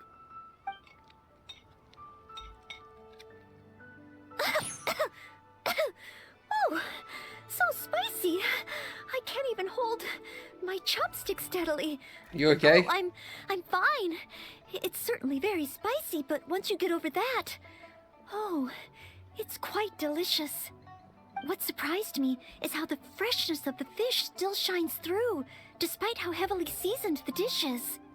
The next time I entertain guests from Liyue, I wonder if I'll be able to prepare such delicious food for them. Cooking is delicious too. Really? Then let me bake some muffins for you when we get back. Wow, you've already finished? How do you feel? Even locals rarely finish the dish so quickly. Oh, it was very good. Thank you, Chef Mao. Ah, you're very welcome. Seeing customers satisfied is my greatest pleasure.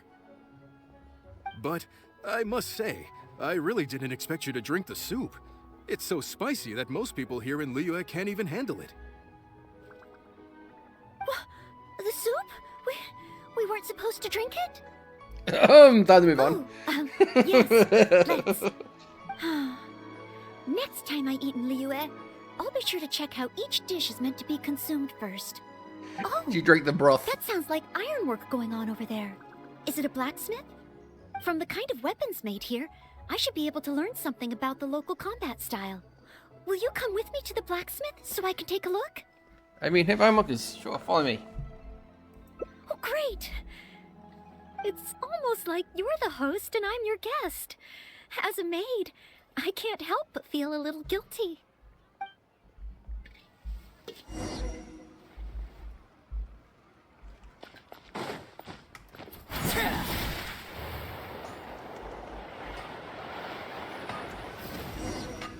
Wow!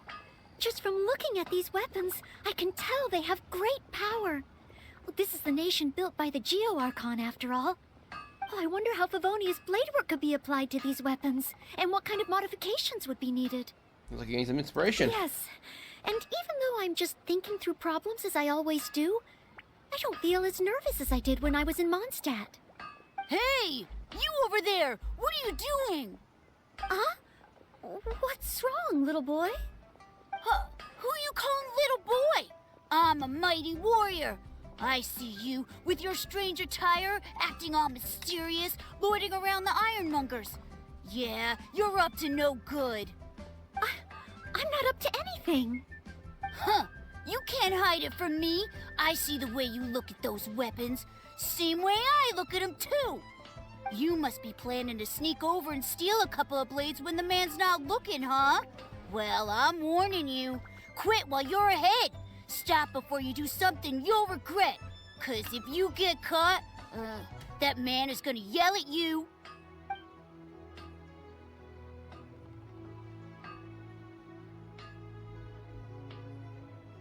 Yes, that's right. In any case, my weapon of choice is the greatsword. And I don't see any of those here. Greatsword, huh? Well, you got one thing right. The man refuses to show anyone his greatsword in the store, no matter how many times you beg him. Trust me, I would know. But let's not get ahead of ourselves here. I still don't think I can trust you, unless you show me your greatsword and also your vision. Well, that's what you're really after. That's not true. No greatsword can outshine the mighty Dugu longsword. And one day, I'm gonna get my Geovision. So, I'm not jealous. Who said anything about being jealous? Huh. The cat is out of the bag. All right then, if you insist. Please be careful with them. Don't hurt yourself. You're really gonna let me have a look? Wow, you're so nice! Wow, that glow, it really is a Geovision! And this sword is so heavy, I can't hold it! It's not fair. If only I were a bit bigger. Be patient, you'll get there. Besides, I'm sure your dream will come true one day. It's clear to me now. You bear a Geovision. You wield a greatsword. You're a nice person from Mondstadt. You must be a fabled knight of Favonius. Huh? Huh. I must accept that the Knights of Favonius of Mondstadt live up to their name. But I shall not concede defeat. As surely as the hills are green and the rivers flow into the sea, our paths will cross again. Wait, Oh, he's gone. I do hope there are no further misunderstandings today. Children in Liyue have these dreams too. I never would have thought. When I was little, the other Mondstadt kids and I always used to imagine what kinds of visions we would have when we grew up. I hope that someday this boy's dreams will come true too. Anyway, what's next? Should we visit Liyue's harbor or take a short break?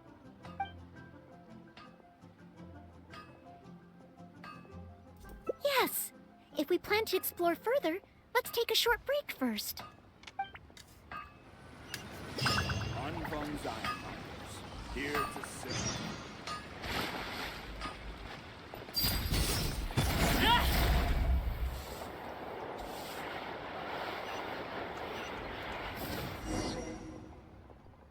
Oh, you must be from Mondstadt. Looking at your outfit, you don't seem to be an ordinary civilian. In which case, surely... Here it comes. You must be an illustrious knight of Favonius. Pardon my directness. My name is Iron Tongue Tien, and I was hoping that you could help me out. Oh, hold on. I'm really sorry. I am not yet an official knight, but just a maid of the Knights of Favonius. Maid? Of the Knights?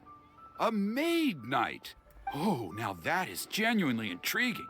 Miss, if you're willing to help me out, I have every confidence that you will provide me with infinitely more source material than any other knight could.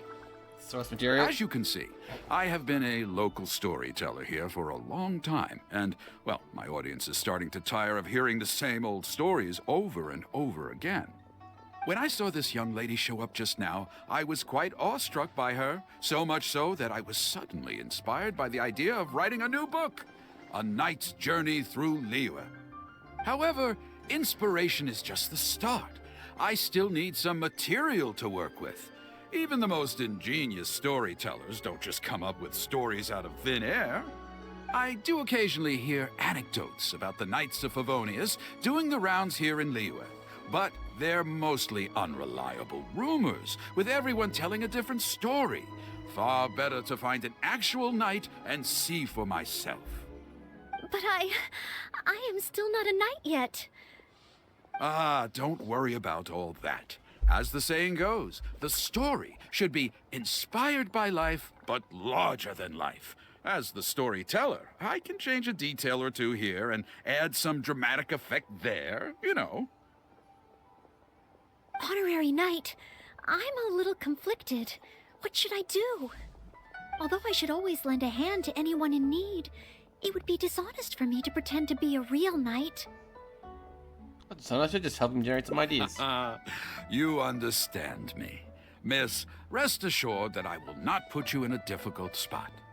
All I'm asking you to do is to come with me to the countryside and show me some of your blade work. Let me see something new. I'll fill in all the other details, all within reason, of course. Well, okay then, if it's just providing some initial source material.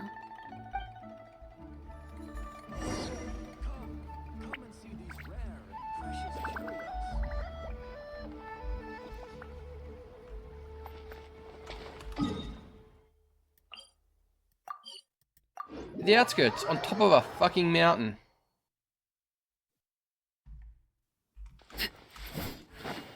I heard earlier from the Millilith that some hilly churls have been wreaking havoc in the countryside.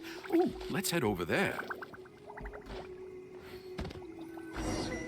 This looks to be the place. Ah, but it seems our timing is off. The hilly churls are nowhere to be seen. Oh, if the hilly churls are not around, does that mean you can't get any source material? Not necessarily. Look at all the things they left here. Miss, why don't you use your great sword to clean the place up? Cleaning up? Well, that shouldn't be too difficult. But the hilly churls could return at any moment. Mr. Tien, please find a safe location from which to observe. Okay. The knight's meticulous mind attended to each and every detail of her duty with the utmost care and attention. This is good. I can work with this very knightly. Oh, you're taking notes already?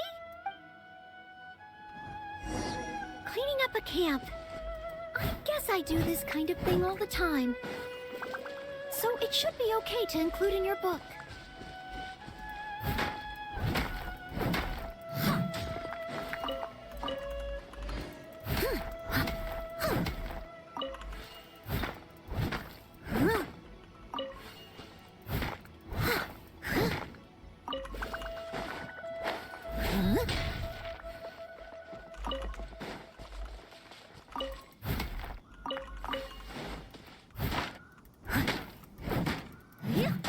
Wonderful!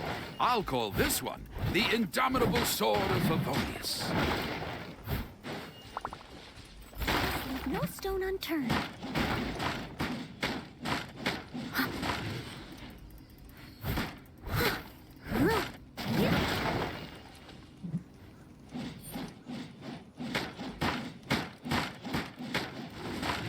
She's not a very good Noelle.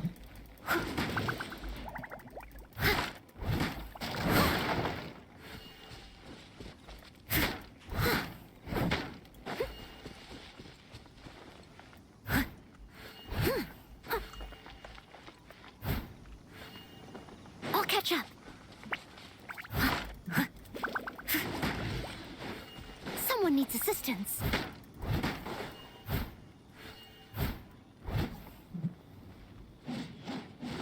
I'll catch up. Oh, there's one wall hidden over here. Oh no! The hilly churls are back! Mr. Tien, please, be careful!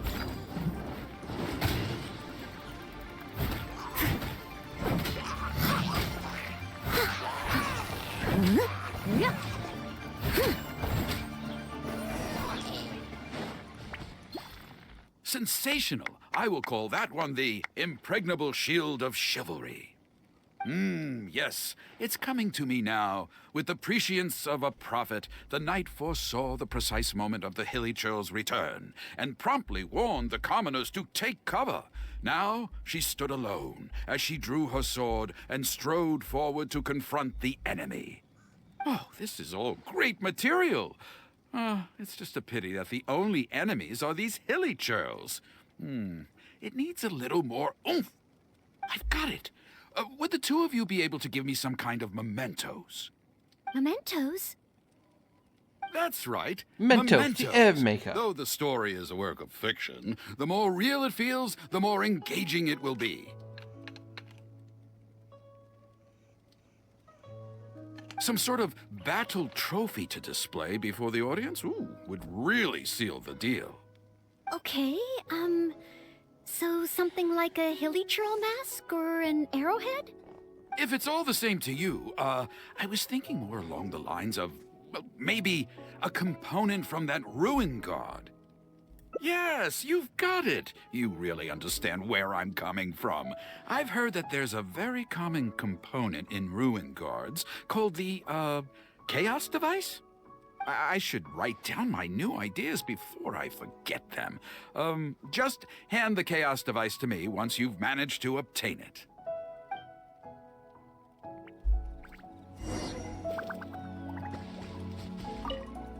If you could hand me...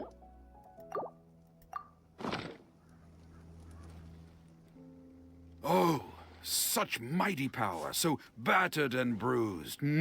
I just need to embellish it a little further, and this will be perfect. Embellish it? Even further? Well, as long as I have been able to help you with your creative process. Of course you have. Okay, I know where I'm going with this story now. I need to get back and start writing. Oh, and if the two of you have any free time later, stop by Third Round Knockout and you can hear me tell my new story. Oh, I wonder how Mr. Tian's story will turn out in the end. For some reason, I have a bad feeling about it. Why don't we go back to Liyue Harbor and listen for ourselves?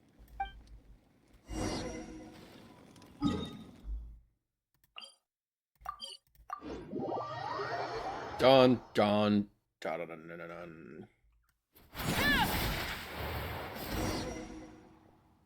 With a roar like thunder, iron clashed with iron. Then 4 gigantic fists came pounding into the ground with a force beyond what could be put into words. So colossal was their weight, and so earth-shattering their impact. Such unthinkable power could easily cleave a stone peak right off the top of a mountain.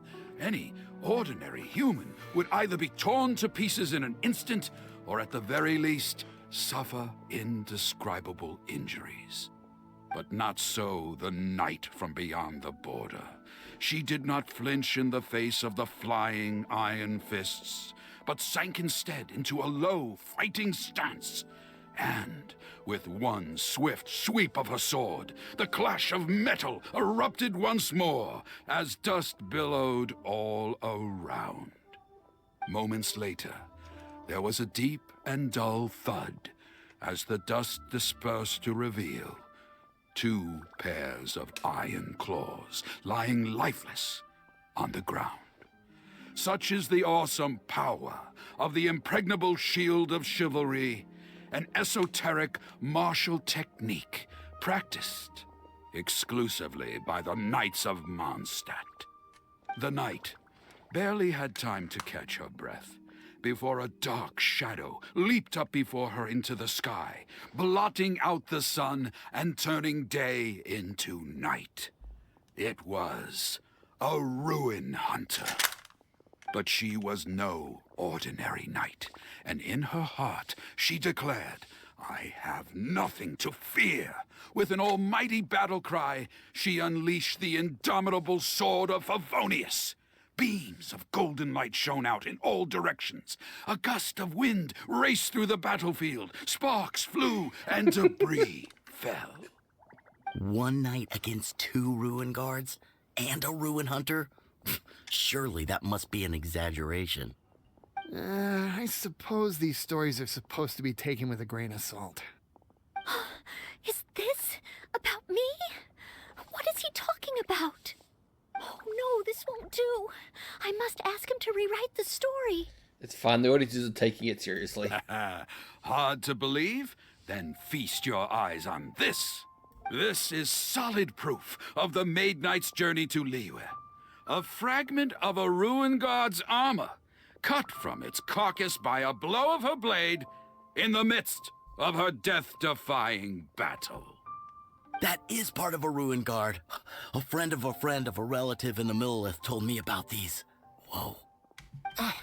It's real, all right. Look at the cuts on it. Fresh from the battlefield. I must explain to Mr. Tian. He's losing it. Honesty, modesty. These are the virtues cherished by the knights. Hey, will you look at that? That girl over there looks uncannily similar to the knight from the story. Oh, I'd say more than just similar. She's the spitting image. Oh, should we get an autograph?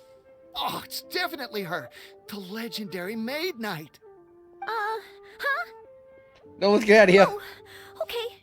And so, the knight went west from Stonegate with her sword in hand and scaled the mountains of a vast new land. A legend from the moment she set foot in Liyue. Tales of the adventures of the Maid Knight would be talked about for hundreds of generations. Stay tuned for the next chapter.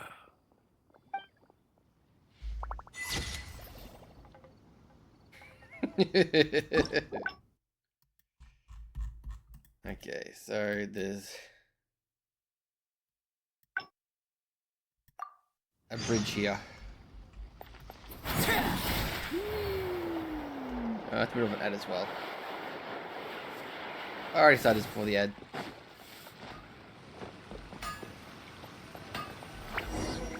Wow! Just from looking at these weapons, I can tell they have great power. Well, this is the nation built by the Geo-Archon, after all. Oh, I wonder how Favonius bladework could be applied to these weapons, and what kind of modifications would be needed. Yes.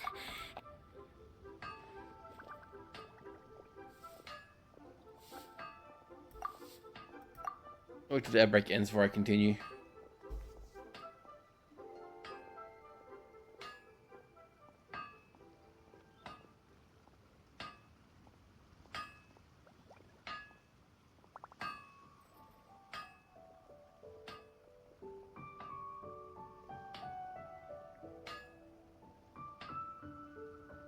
And break's over.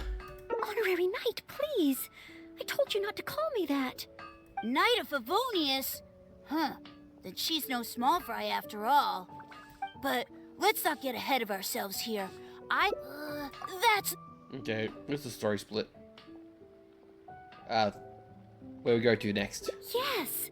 There does seem to be a large number of Milliliths stationed at the harbor. It would be great if I can learn something from them.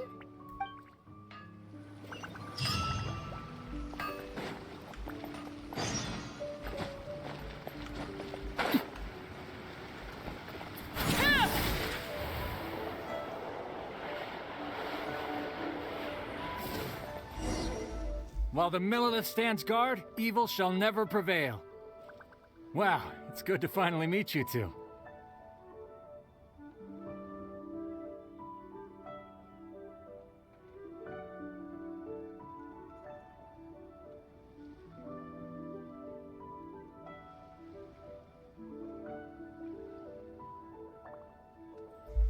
You look yes. Word is that a Knight of Favonius has appeared in Liyue.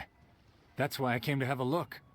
I never expected that one of you would be the honored guest at the Chi-Sing. And the other one must be the rumored Knight of Favonius. Oh, sorry. I am not yet a knight. I see. Please excuse me for the misunderstanding. Allow me to introduce myself first. My name is Shayin, a Millilith responsible for garrison and patrol duties. And I am Noelle, maid of the Knights of Favonius. Of course, I am not yet an official knight. Understood. Allow me to apologize on behalf of all the residents of this area for the misunderstanding earlier. Oh, it's no big deal. More importantly, is there a reason why you were looking for a Knight of Favonius? May I be of any assistance? Well, let me fill you in. I just received some intel that a group of treasure hoarders, originally from Mondstadt, has shown up in this area recently. According to the intel, they've set up camp near Stonegate. If we act too rashly and let them escape back to Mondstadt, then it'll be difficult for the Millilith to continue pursuing them. That's why I was hoping the Knight of Favonius could join me in the arrest, so we could act as each other's witnesses. But it seems like this is easier said than done. I'm sorry. Oh, if only I could have passed this selection exam earlier. If I submitted an official request for assistance to the Knights of Favonius, all I would achieve is to buy the treasure hoarders time to plan their escape. Might I ask if there are any other Knights of Favonius in Liyue Harbor at present? Any other knights in Liyue? Oh, of course! If it's a knight you need, well, there's one right here. I didn't even mention it, I am technically an honorary knight. An honored guest of the Chi-Sing and an honorary knight too? Well, if someone who's independently a hero in two different nations is willing to lend me a hand, I can't exactly do better than that. I feel a little ashamed calling on a hero who defeats ancient gods to assist with something so trivial. Wait, so, as well as Storm Terror, you defeated an ancient god too? I am truly honored. Please excuse me while I catch up with my comrades stationed at Stonegate. I will confirm the details of the arrest with them. Whenever the two of you are ready, please come and find me there. Let's rendezvous shortly. While the Millelith stands guard, evil shall never prevail.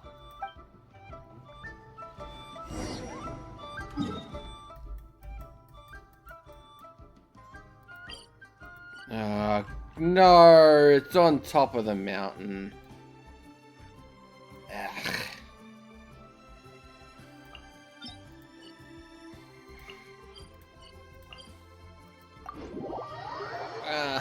It's on top of the mountain.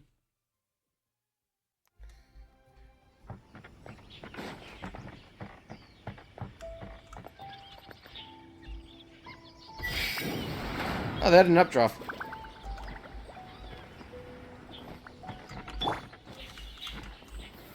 Gather!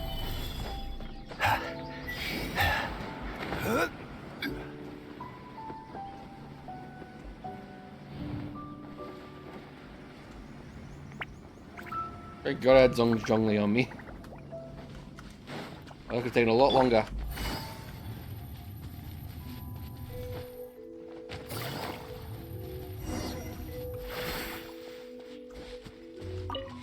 While the Millelith stands guard, evil shall never prevail.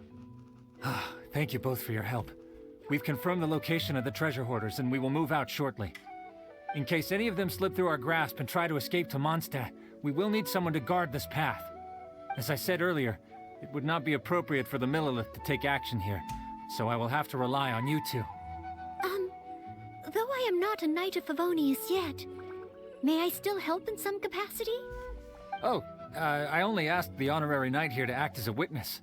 There are no specific restrictions over how the arrest is carried out. So please, there's no need to feel apprehensive about your involvement. If that's the case, I shall be glad to help to the fullest extent that I am able. Then I will meet up with my comrades first. If the treasure hoarders try to escape, they will have to pass through here. So I am counting on you two.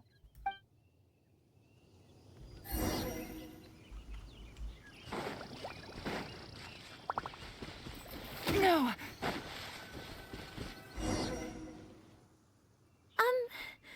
Would you mind letting me handle this mission? Yes. If it hadn't been for you, I would not have been able to participate. As expected, compared to the honorary knight, I still have a long way to go. But I still want to do everything within my ability to share the load.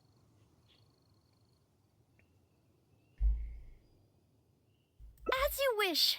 Then leave it all to me. Oh, they're coming already. I'm facing them alone. Do I have what it takes?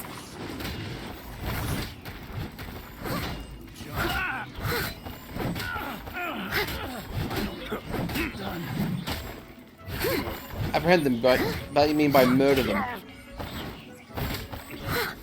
I wasn't done. Steady as stone.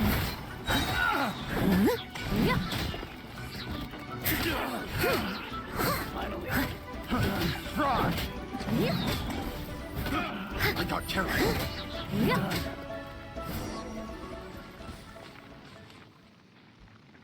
I did it! I actually did it! No!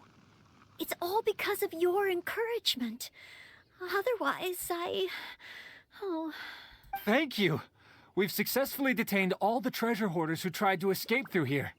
We've double-checked the numbers against the intel we were given, and it looks like none of them escaped. Small wonder that you are the honored guest of the Qixing and Mondstadt's honorary knight. Oh, it was Miss Noelle who defeated the treasure hoarders. Thank you so much! You're quite welcome. To be of help to you, sir, and to the Millelith, it is my great honor. You are too humble. I hear from the merchants that the Knights of Favonius of Mondstadt are both highly skilled and only too willing to rescue people in the direst of situations. With the skills and integrity you've shown, it's no wonder that the residents of Chuhu Rock mistook you for a real knight. Sadly, they are quite mistaken. I am still far from becoming a real knight. Then I sincerely look forward to seeing you in action in the future, after you do become a real knight. It's getting late. I should escort these treasure hoarders back. While the Millelith stands guard, evil shall never prevail. Hope to meet you both again. Goodbye, Mr. Shaheen. Oh, a real knight. How much longer until I become worthy of this title? Oh, you're right. Wow, the time flew by so quickly. Is it really time to go back already? Apologies. I know this is a lot to ask, but could you spend a little longer with me? I still have somewhere that I'd like to visit.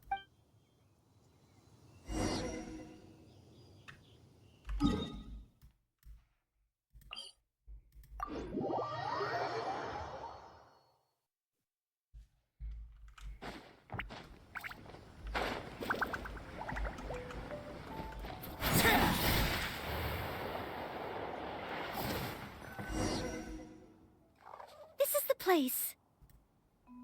That's right. I often make tea for the Knights of Favonius, so I wanted to come here and see what I can learn. Would you care to join me for some tea?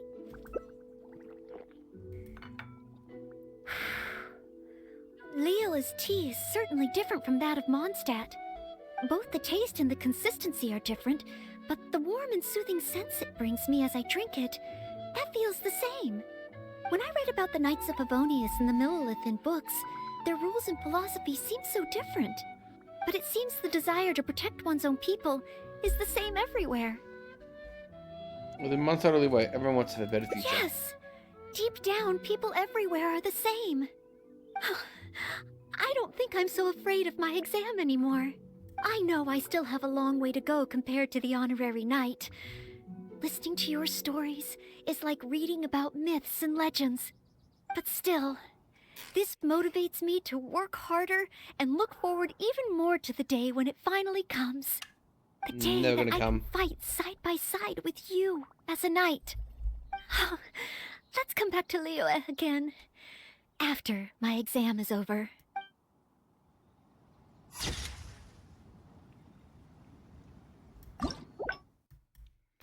Okay, I get purchase. It's annoying because I have to go back to the fucking Knights of Favonius library. Where?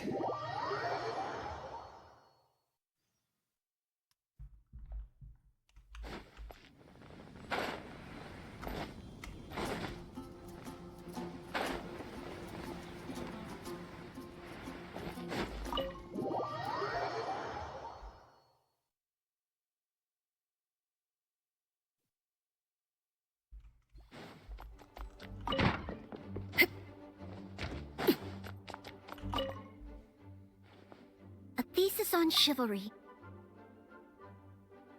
I don't?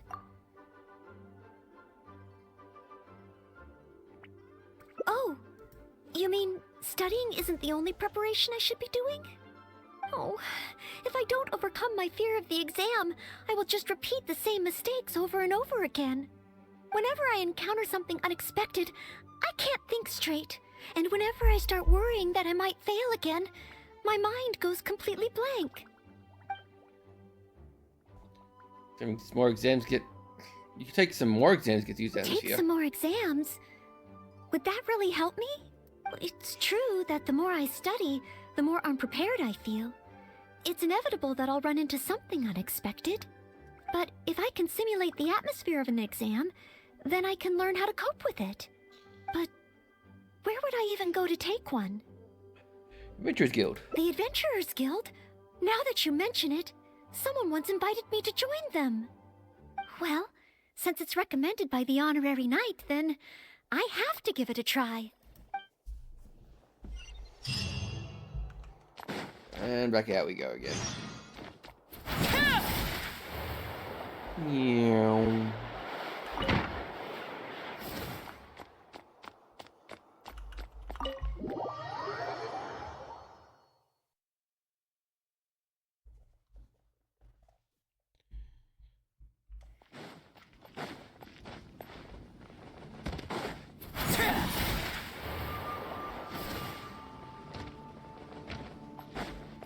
The Adventurers Guild. We're going out here. Adventurers Guild isn't over here. Oh, I got the Adventurers Kiosk.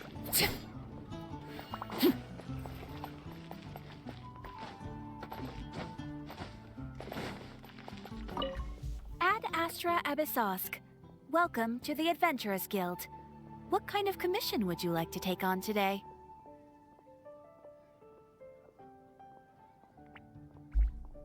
You wish to take an exam? Please wait while I verify your adventure record and the status of your recent commissions. Sorry, Miss Catherine. Actually, I am the one who wishes to take the exam. Oh, Noelle. You are finally ready to join the Adventurers Guild? Wonderful. I will process your application at once. No. I just want to take an exam for the experience. Right now, I don't have any plan to become an adventurer. I'm sorry. I see. What a pity. Our exams are only available to official members of the guild. The content of each exam is determined based on the adventurer's individual experience and commission status. As such, I am unfortunately unable to arrange for you to have an exam. However, since you just want to experience what an exam is like, perhaps you can talk to Cyrus, the branch master. As it happens, he has recently been working on a new entrance exam for the guild. It has not yet been approved for official use. Perhaps you could give it a trial run. Indeed. Although the entrance exam does have something to do with you joining the guild. You can ask Branchmaster Cyrus if you require more details. He should be at Angelshare right now drafting the syllabus. He said he gets more inspired when he's there. We don't yet know what's included in the syllabus. Others in the guild have produced several drafts, but all of them were rejected by Cyrus. It sounds as if I'll have a good chance of running into something unexpected. Yes, let's! Oh, I wonder what will be on the exam. Breakdancing competition. Of course he's getting drunk.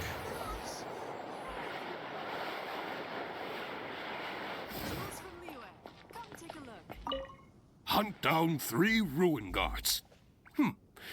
Could it be a little too difficult? What am I thinking? The newcomers will run a mile. Hunt down 3 boards in the forest. Nay, the guild will never approve that. Oh, it's you. And Noelle, I see. Hello, Mr. Cyrus. Are you working on the exam syllabus? How is it coming along? Don't get me started. Since the Travelers solved the Storm Terror crisis and became Mondstadt's hero, a whole load of young people got excited and decided to join the Adventurers Guild. But most of them have no experience at all. They can't even handle a single slime without getting all battered and bruised in the process.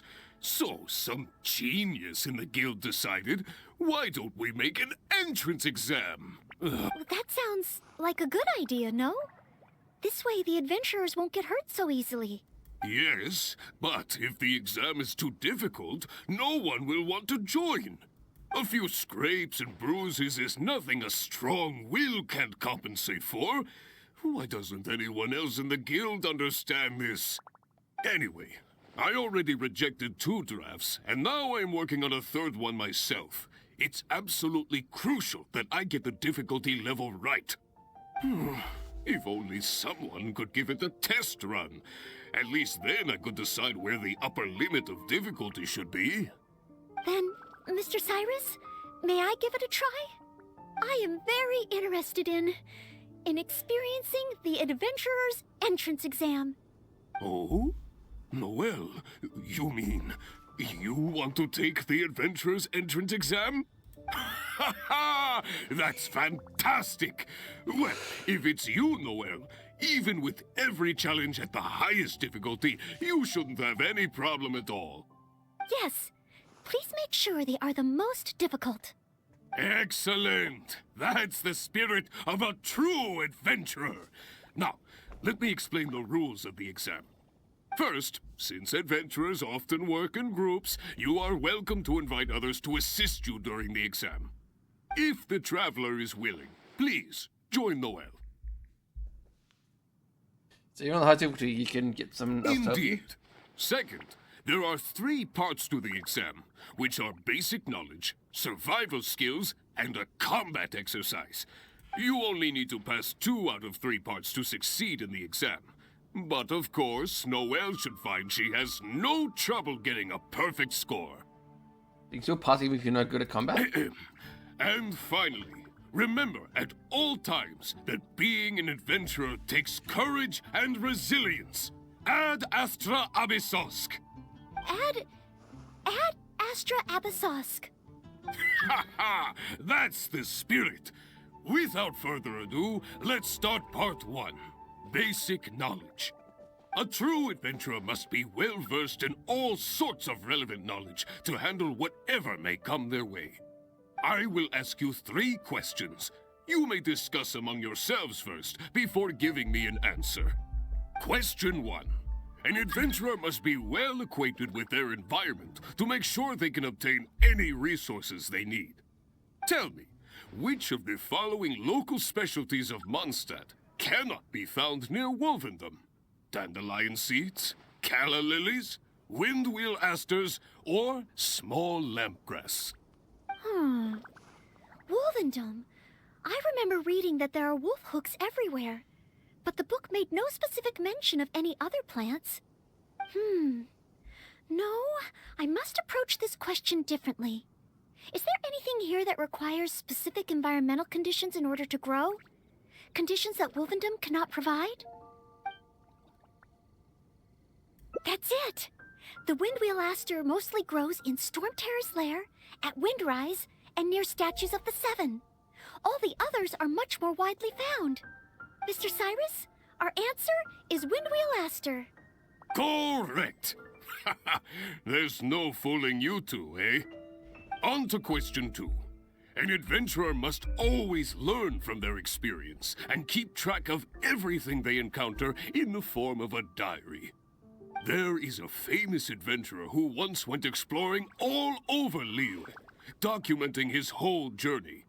Thanks to the notes he took of each location that he went, young adventurers are now able to plan ahead and avoid the dangers there. What is the name of this adventurer? Learning from experience, writing diaries. It seems like adventuring requires constant self-reflection, just like studying. Regarding this adventurer, I do believe I have read about him. He even made his mark on Dragonspine. Oh, yes, it must be him.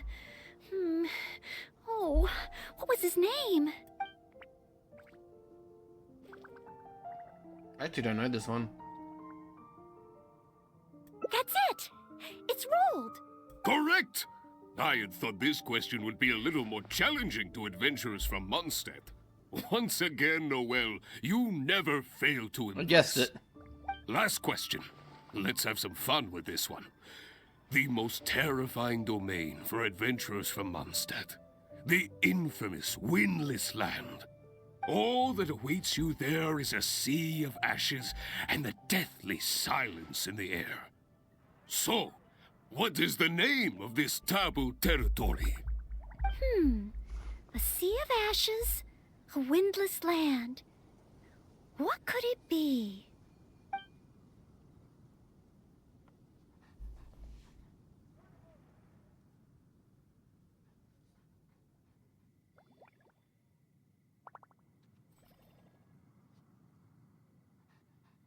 Wrong answer. Huh. Was that supposed to be some sort of joke? Are the questions too difficult? If even Noelle wasn't up to the task. Never mind. Don't worry too much. This was just testing your rote learning ability anyway. It wouldn't be much practical help on an adventure. But be warned, things start to get a little trickier in the survival skills test. Now, go and prepare yourselves. Meet me at Good Hunter when you think you're ready.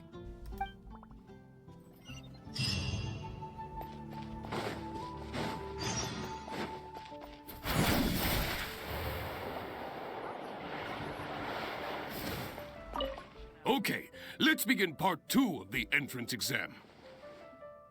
Ready and willing, Mr. Cyrus. Staying well fed and making sure to prepare sufficient food supplies is a key survival skill for adventurers. That's why the second part of the exam is to prepare a food item fit for an emergency out in the wild. There are 3 criteria. Firstly, the ingredients must be easily accessible in the wilderness. Secondly, preparation and cooking must be quick and easy. Thirdly, well, the food item in question must be able to help someone in dire straits to bounce back from the brink and regain their strength.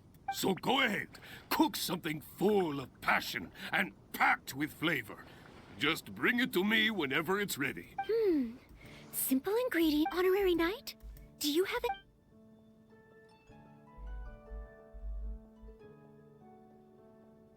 Steak. Good point.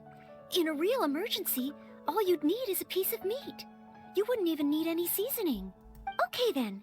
Once it's ready, let's take it over to Mr. Cyrus. We can always change our minds if we have a better idea. What? Oh, you're...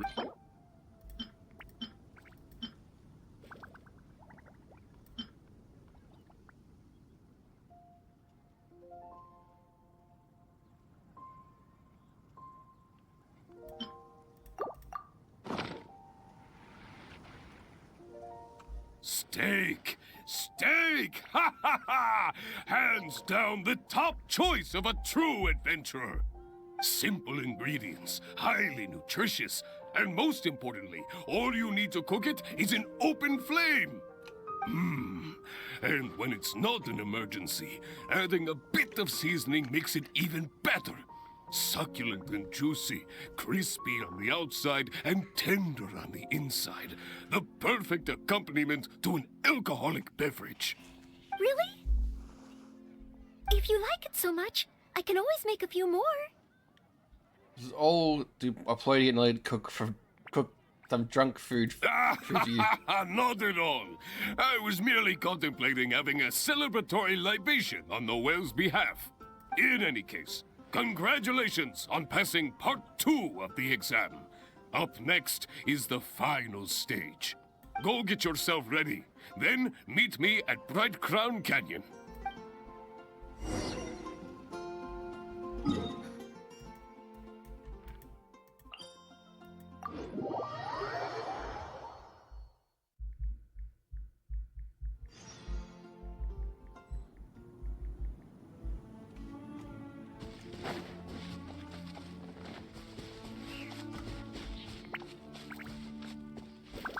Why do you have to be in the most annoying places?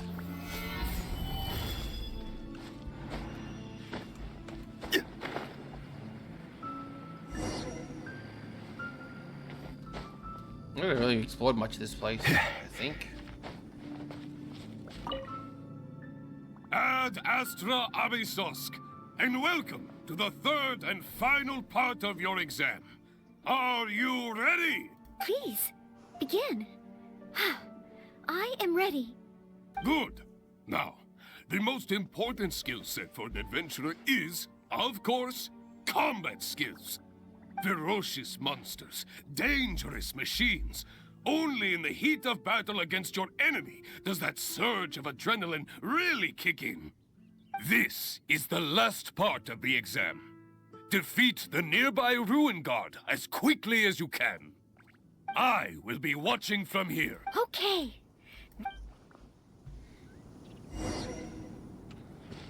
Someone needs assistance.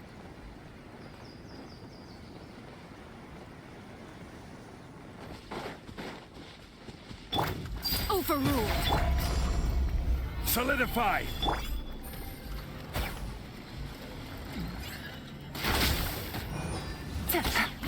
Quietly now.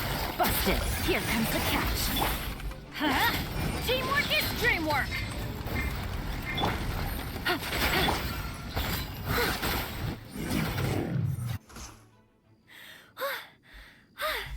Honorary knight! I did it! Not entirely. Whenever I've taken an exam in the past, I always get nervous and I can't control it. I know that it's just like in training, but I always end up worrying I might fail. But not this time. This time, it seems I was able to remain calm. Somehow, having you by my side is soothing. It must be because you are here with me that I was able to complete the exam. Thank you. Thank you. On the day of the real exam, if, and I mean only, great. Oh, maybe, just maybe, things will be different this time.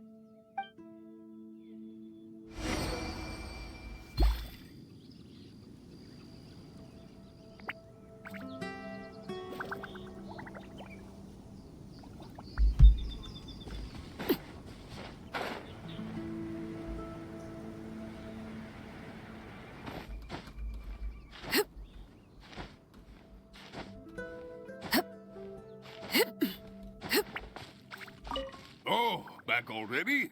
Seems like even the third part of the exam is a walk in the park for you. Now, please allow me to announce the results of your Adventurer's Entrance Examination. You successfully passed the exam! Oh, and you were so close to getting a perfect score, it feels like a missed opportunity. But if even Noel could not get the perfect score, then maybe I still need to adjust the difficulty level a little further. Yes, the barrier to entry must be lowered to cater to the newcomers. Then we can raise the difficulty at a later stage. Only in this way can we successfully attract newcomers. I didn't get a perfect score? Hey now, first things first. Allow me to congratulate you on what was nevertheless a sterling performance in your exam. I will have Catherine handle the admission process for you right away. Noel? Where did I go wrong? Is there any hope for me to improve? If I could start over. Oh, I'm sorry. Mr. Cyrus, what were you... I was about to ask whether you would have the time to visit the guild with me. I do apologize, Mr. Cyrus. I must get back to my exam preparation. If I don't review my mistakes, I will only repeat them the next time I run into the same problem. It seems I still have lots to learn. I will head back to the library now and continue studying. Noel, you already passed your exam. What do you need to study for? I see. Well, when you get back, would you mind going to the library and checking on Noel? I hope my exam hasn't affected her mood. How can I get the exam to the right difficulty level? I shall go back to the Angel's Share and give this some careful consideration over an alcoholic beverage.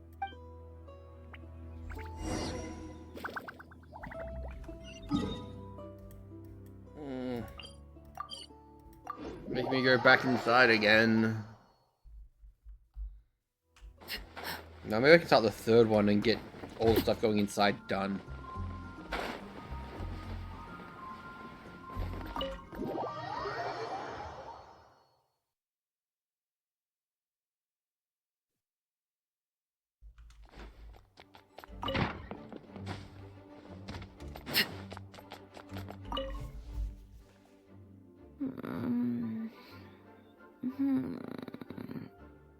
Mustn't fall asleep. Oh, sorry, I zoned out a little. I didn't notice you there. I've summarized my experiences from the mock exam and created a new reading list. Getting to know Mondstadt's geography and a 1-minute history of adventuring in Mondstadt. Oh, there's so much I can learn from them. And then there's eating well in Mondstadt. I never realized there were so many ways to cook in the wild. Oh, and also self-defense. The art of down-to-earth dialogue with monsters. The combat approach of adventurers is definitely worth further study. The only thing is, there's so much to get through. Will I really be able to finish them all? But, what if this is the one time they do come up? What then? What if they ask me how to rescue an adventurer? Or how best to collaborate with the Adventurers Guild? If I neglect these topics now, I may live to regret it later. It looks like every second I have between now and my exam is going to count.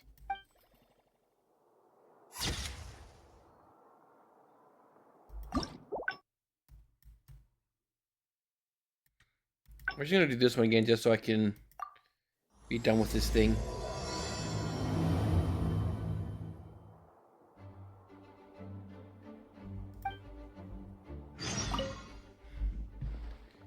thesis on chivalry. Oh, thank you. You mean a change of location?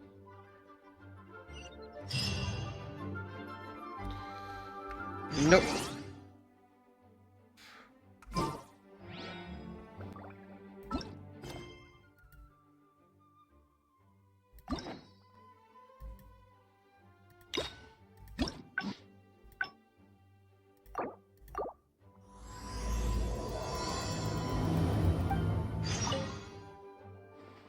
A thesis on chivalry.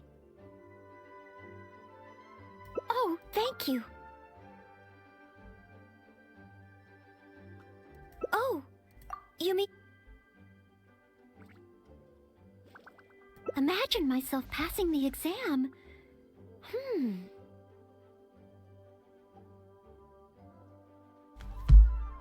It's practically sex exam. Look at the night which you have to become. Kind of knight? I always thought that just qualifying to be a knight was challenging enough to begin with. The knight that I want to be someday.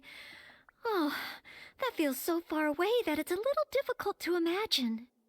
An outrider? I'm sure Amber would be happy to see the outriders grow as a team, but my strengths are not in scouting and luring the enemy. And I'm not as agile as Amber. I don't know if I would be of any assistance to her. However, I did once get Amber to teach me how to make Baron Bunnies. If I were to use Baron Bunny to lure the enemy away and protect my fellow knights, I suppose I could do it. I still have some of the materials we used when she taught me. There's just a few extra things I'd need. Making the stuffing requires pyro slime condensate, and the red dye used to grab the enemy's attention can be made from crushed valberries. It's just that dried valberries are not very suitable for making dye. I'll need to get some fresh ones from the Stormbearer Mountains. So, let's start by going to the Stormbearer Mountains.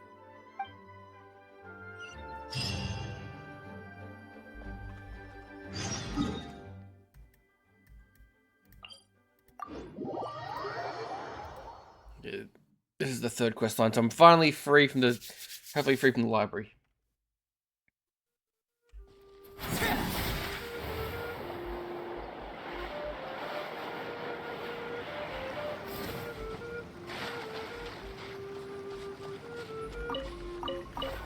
Yes, this should be plenty of valberries. Oh, pyro slimes. Perfect, they can provide us with another ingredient we need.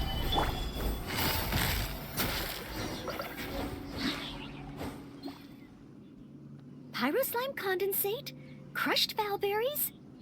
Good. Now I can start to make a Baron Bunny.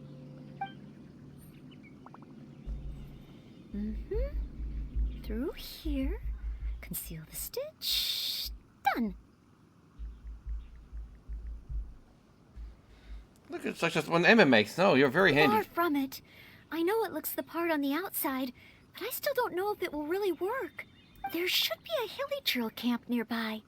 Let's place the Baron Bunny there and try it out.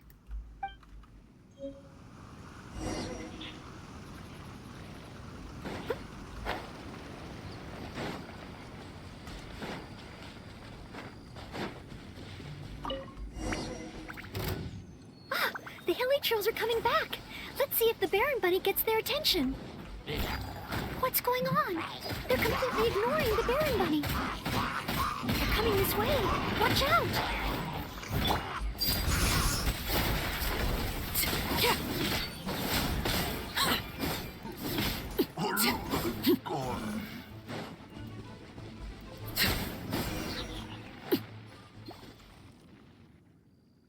Oh, it neither attracted their attention nor exploded. In the end, all I managed to recreate was the outward appearance. Perhaps Amber controls her using power abilities. I suppose the conclusion is I can't become an outrider like Amber. Oh, maybe I'm not yet ready to carry out the work of a fully qualified knight. Maybe it's not suited to become an outrider. But I just can't think of what else I could do. Every time I've looked forward to passing the exam, I always ended up disappointed in the end. Whenever I remember that feeling of disappointment, I stopped being able to think about what kind of knight I could become.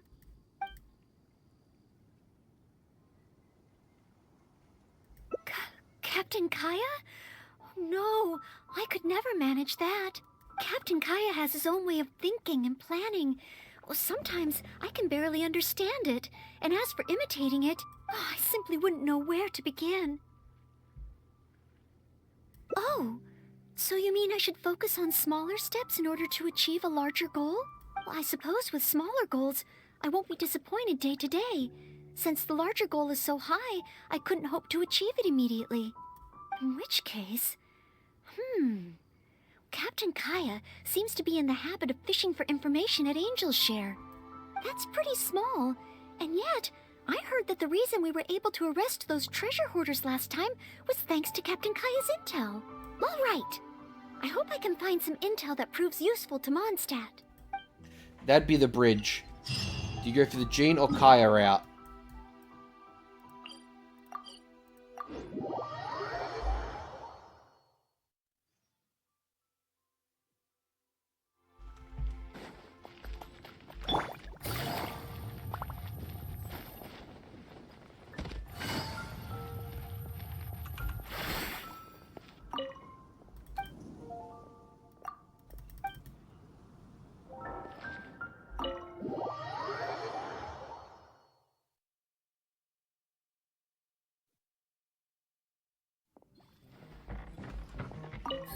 Oh, it's the honorary knight in Noel. Can I get you a drink? A non-alcoholic drink, of course. Oh, no need. We didn't come here to drink. I wanted to ask if there's been anyone causing any trouble in the tavern lately. Troublemakers? Let me think. Actually, there was one. Oh, really? It's that guy drinking at the table over there. Payne.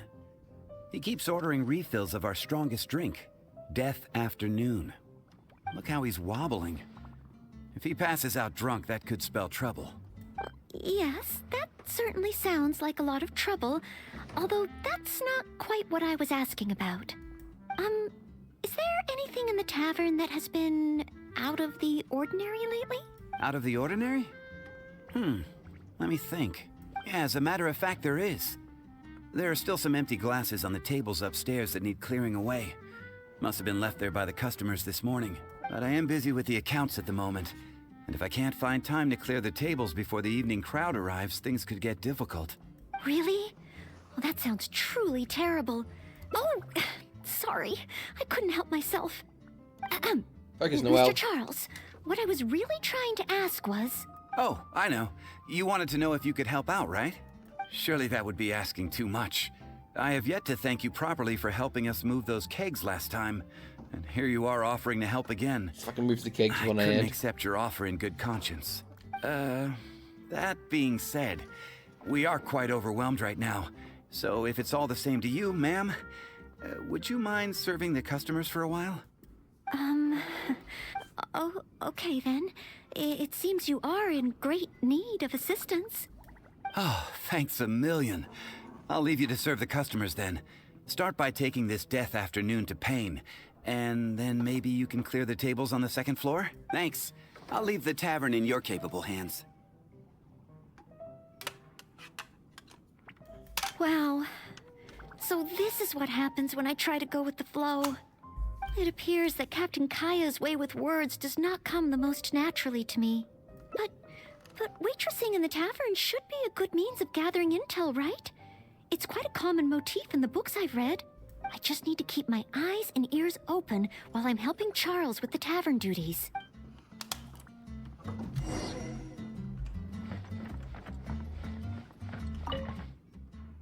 Excuse me, Payne. Here is the drink you ordered. What? What's that? Oh, yeah, put it to the side. I think I need to sober up. This drink is strong. Oh, I don't feel so good. Mr. Payne, are you all right? Do you need to take a rest? Let me think. If I'm not mistaken, Captain Kaya would first get his subject drunk before asking them any questions. This appears to be true, We must find another approach. Captain Kaya would probably appear cordial and sincere as a means to convince his subject to lower their guard, would he not? One must start by focusing on the person's individual circumstances and communicate a complete willingness to help. Then slowly move the conversation in the desired direction. Ooh, but how can I offer to help Mr. Payne right here and now? I've got it! Perhaps the dried fruits that I prepared for my exam could help him to sober up. Mr. Payne? Please eat this. It will make you feel better. Oh, what's this? Oh, it tastes sweet and sour. Ooh, woof. I do feel slightly better now. Oh, you're Noelle, isn't it? And next to you is... Mr. Payne? Are you feeling any better? Is there anything you wish to tell me? Next to you is, it's the death afternoon that I order, yes. Did you bring this to my table? Thanks, Noelle. This drink is so strong. Mr. Payne? Mr. Payne? How can this be? Drinking like this is disastrous for one's health.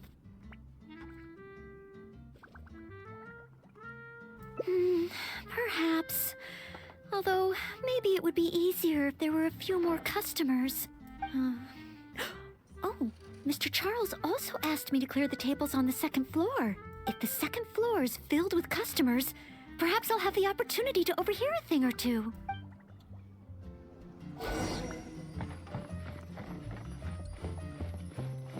It's such a mess.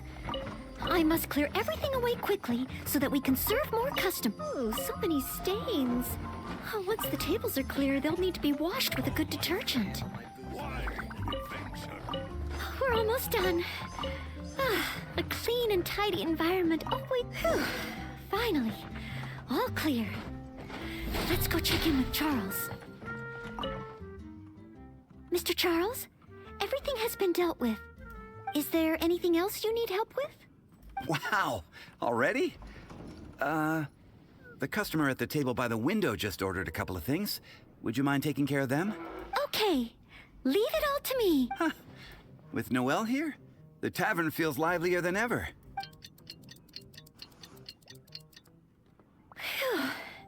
It's not easy working at a tavern, but at least it's over now. Well done to you, too. Oh, intel.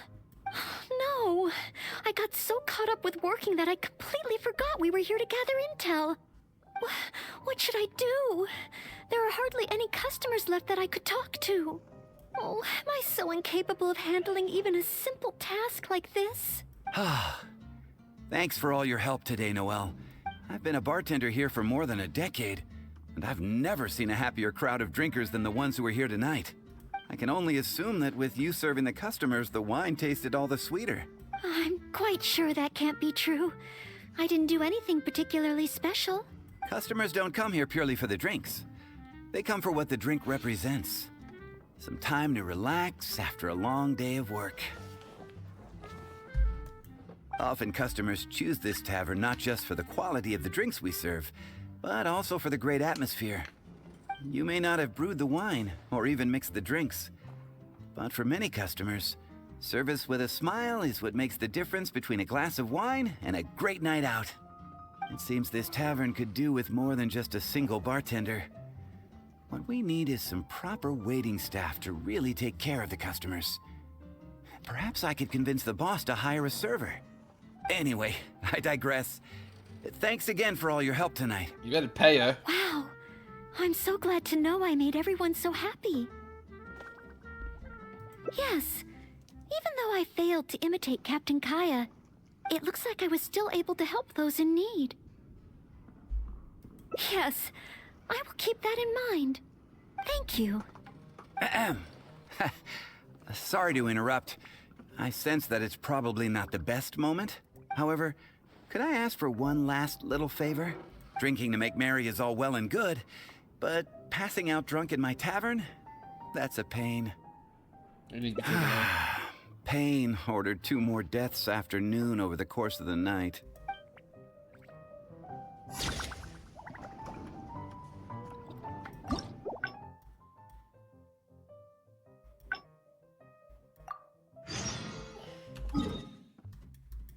I gotta do the whole Volberry thing again. God damn it! You're gonna just taking me to the choice. Oh, I must finish Noel's story. Noel. Yum, yum, yum, yum. Yes, this should be plenty of bowberries. Oh, pyro slimes. Perfect. They can provide us with another ingredient we need. Pyro slime condensate.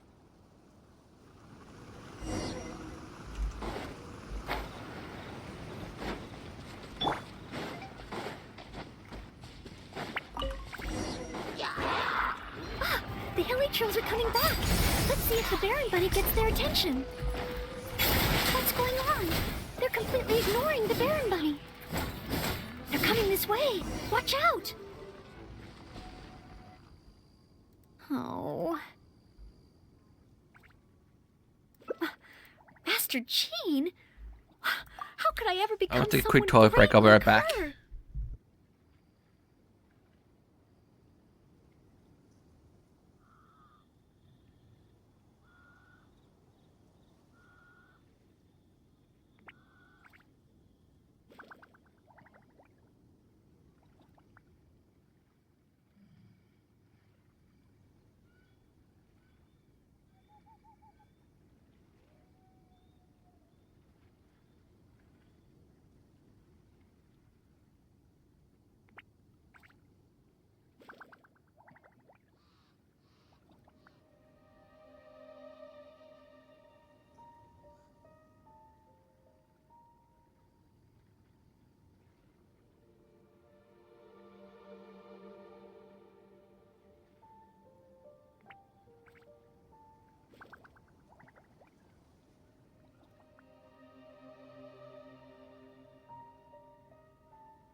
Okay, I'm back.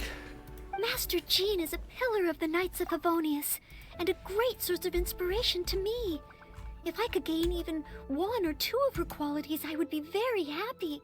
But the thought of becoming a knight just like her in every way? Oh, I could never achieve that. Just set a goal first. We can start from small You think details. so? I suppose if the goal is set so high that I couldn't hope to achieve it immediately, I won't be too disappointed day to day. But where to start? I can't imagine what I would need to do to become more like Master Jean. Oh, that's true. Master Jean is always lending a hand to citizens in need. So strong, but so gentle too. I still don't think I can do what Master Jean does, but at least I could start by trying to be gentle like her. Okay, then let's head back to Mondstadt and see if anyone needs help.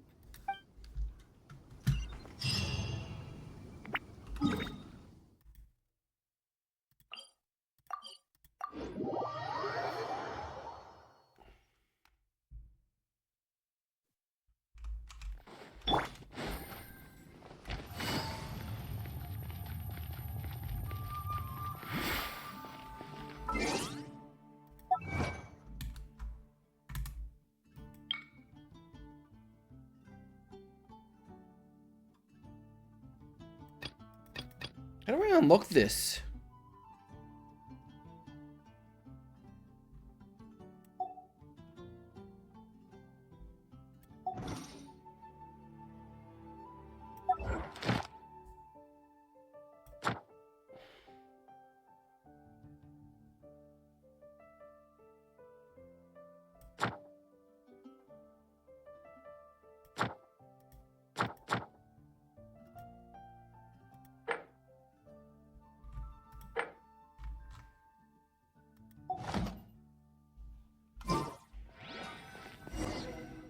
I'm sorry, Marjorie.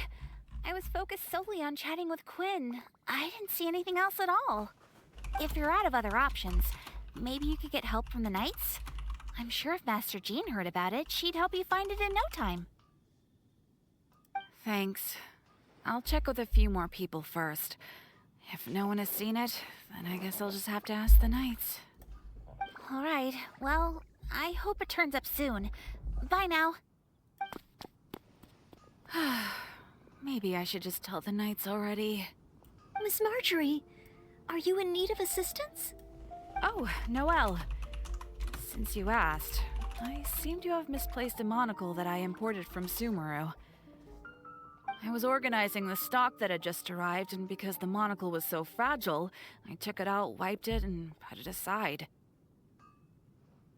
But then, I went to get it after I was done with the stock, and it was gone. I've asked around, but no one seems to have any idea where it could be. Anything like this? Well, it's not completely unheard of. You know my store. There are all sorts of exotic items. In the past, I've lost a carved wooden perch and some boneware, but as soon as I reported them missing to the Knights, they were recovered right away. May I ask, where were the missing items recovered from?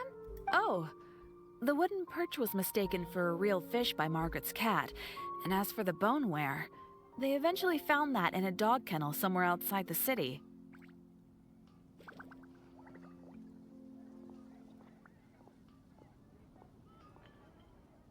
Oh no, we mustn't increase Jean's workload any further.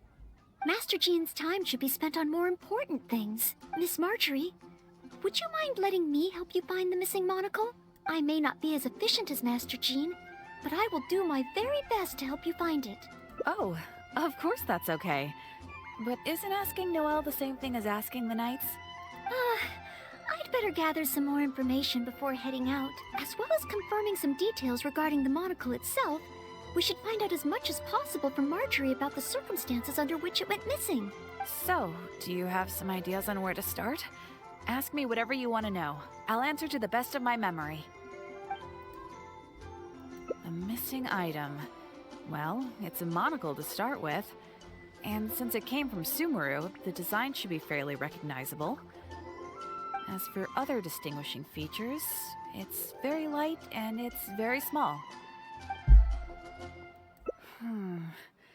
I had my head down and I was busy working through the stock. I didn't see anything that was going on around me, but the street is so busy that surely someone would have noticed if it had been stolen.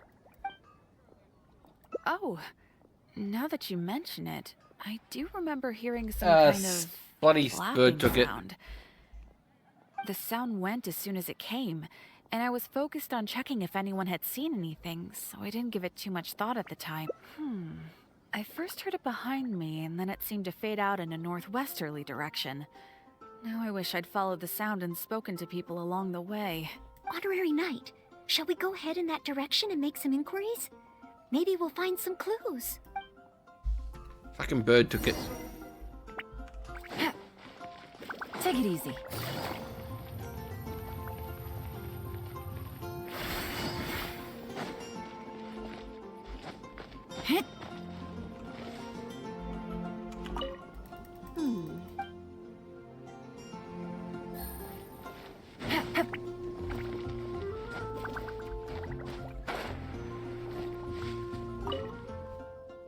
Excuse me, Glory. Have you heard anything that might be described as a flapping sound in this area recently? Marjorie's monocle has gone missing from her shop. We're trying to look for clues. Flapping sound? Yes, I think so. I believe it was the sound of a finch flapping its wings. It sounded a lot heavier today than usual, as if it was carrying something. So, maybe the finch took the monocle back to its nest. Well, I've seen their nests in the past on occasion while I'm cleaning the roof. What do you say we have a look, Traveler? Finally, we have a lead to go on. Thank you, Glory. You're welcome. May you swiftly recover the lost item by the grace of the Animo Archon. Betty don't care about you.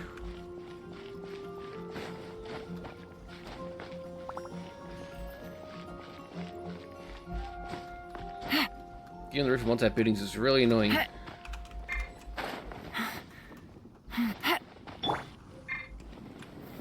Gather!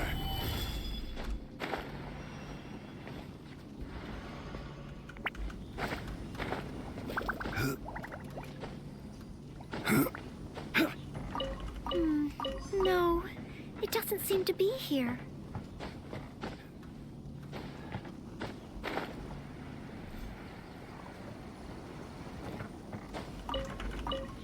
We found it! This must be Miss Marjorie's missing monocle. Let's take it back to her right away. I hope we haven't kept her waiting too long.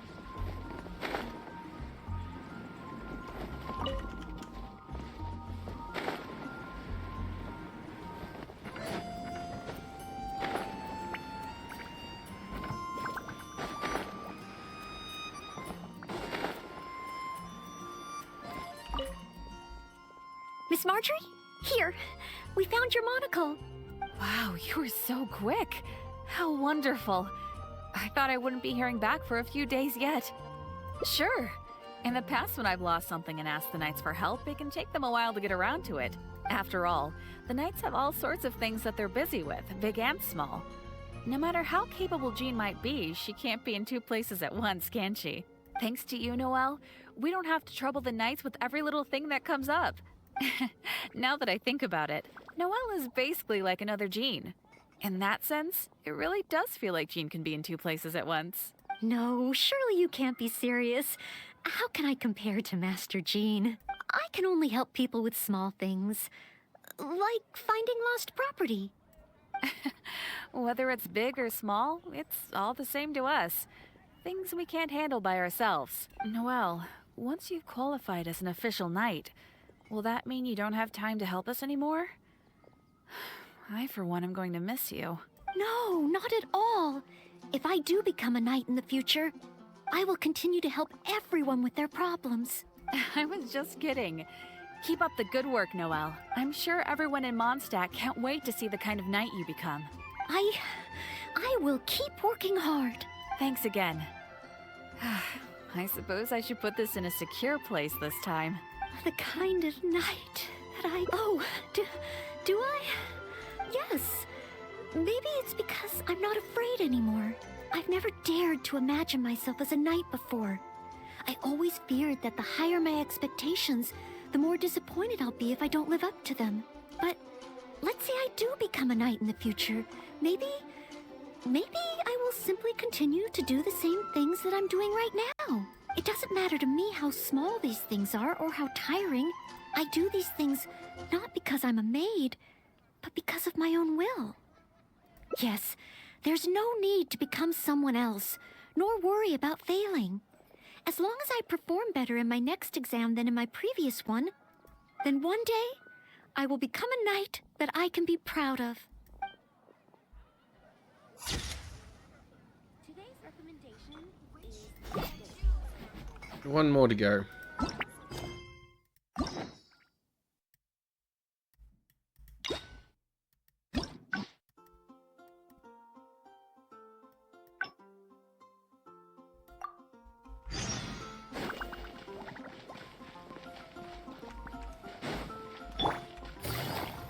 I gotta get all the questions right.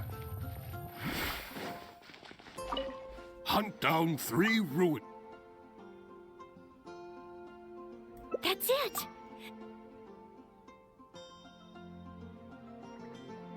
That's it!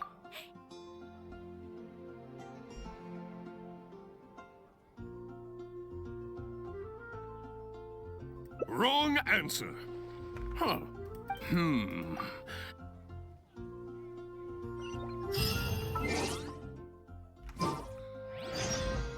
And we try again.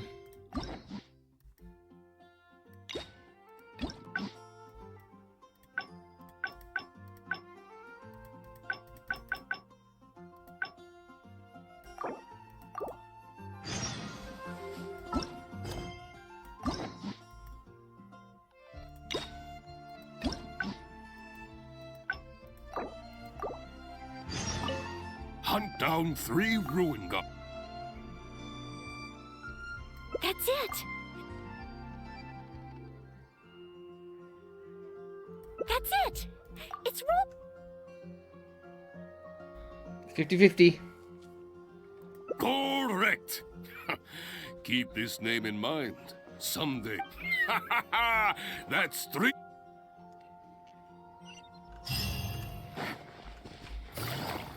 Let's go finish the rest of the stuff. Okay, let's begin part 2. Stik! Oh, you're ready.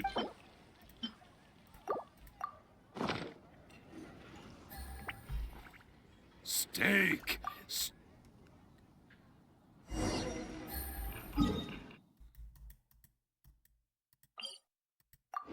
Riding around at the speed of Stik.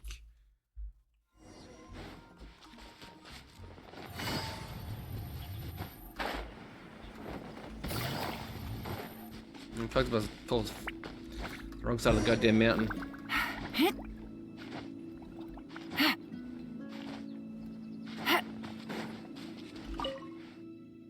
Ad Astra Abyssos.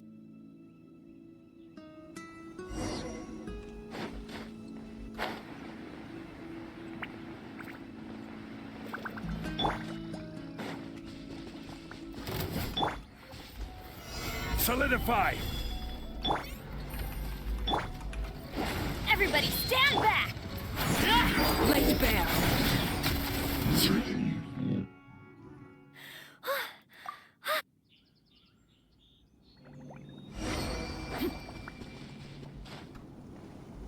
Everlasting as the moon!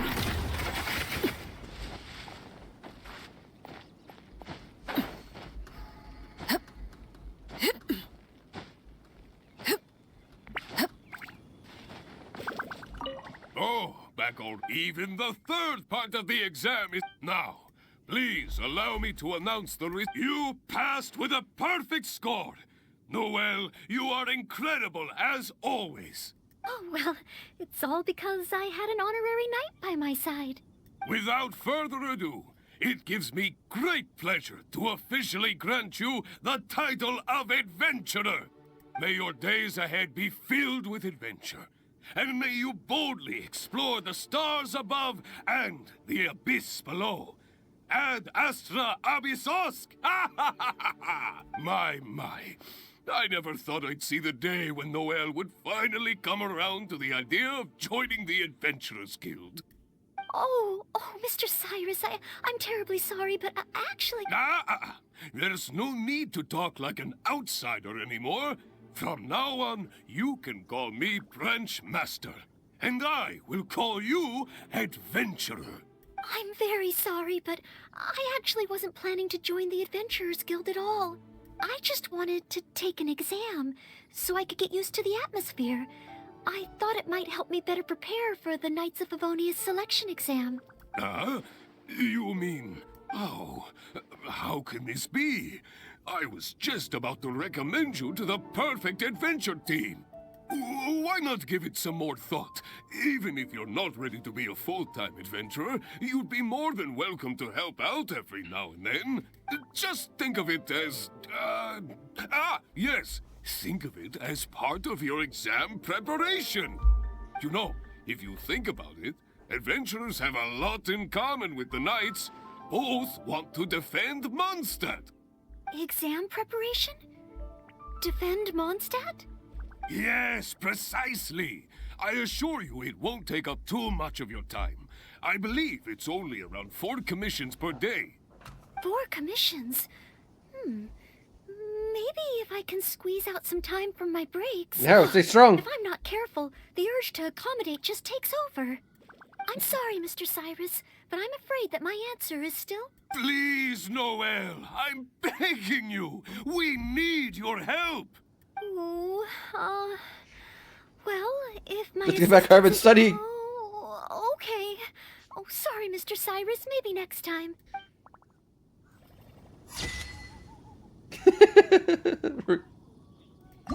And we're done.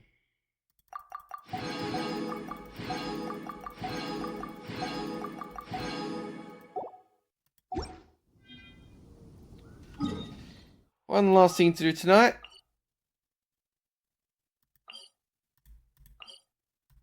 And we're going to catch up on all the friend stories, and then I'll call there for tonight.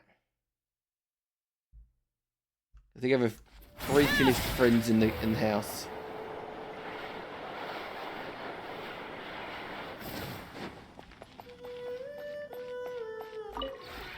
This route. I'd not come back here in a while. Genuine. Okay, so all the newer characters.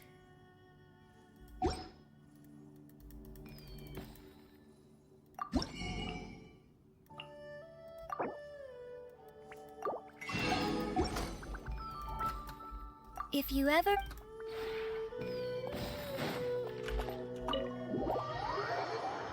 4 of these to do, then I can swap out the characters.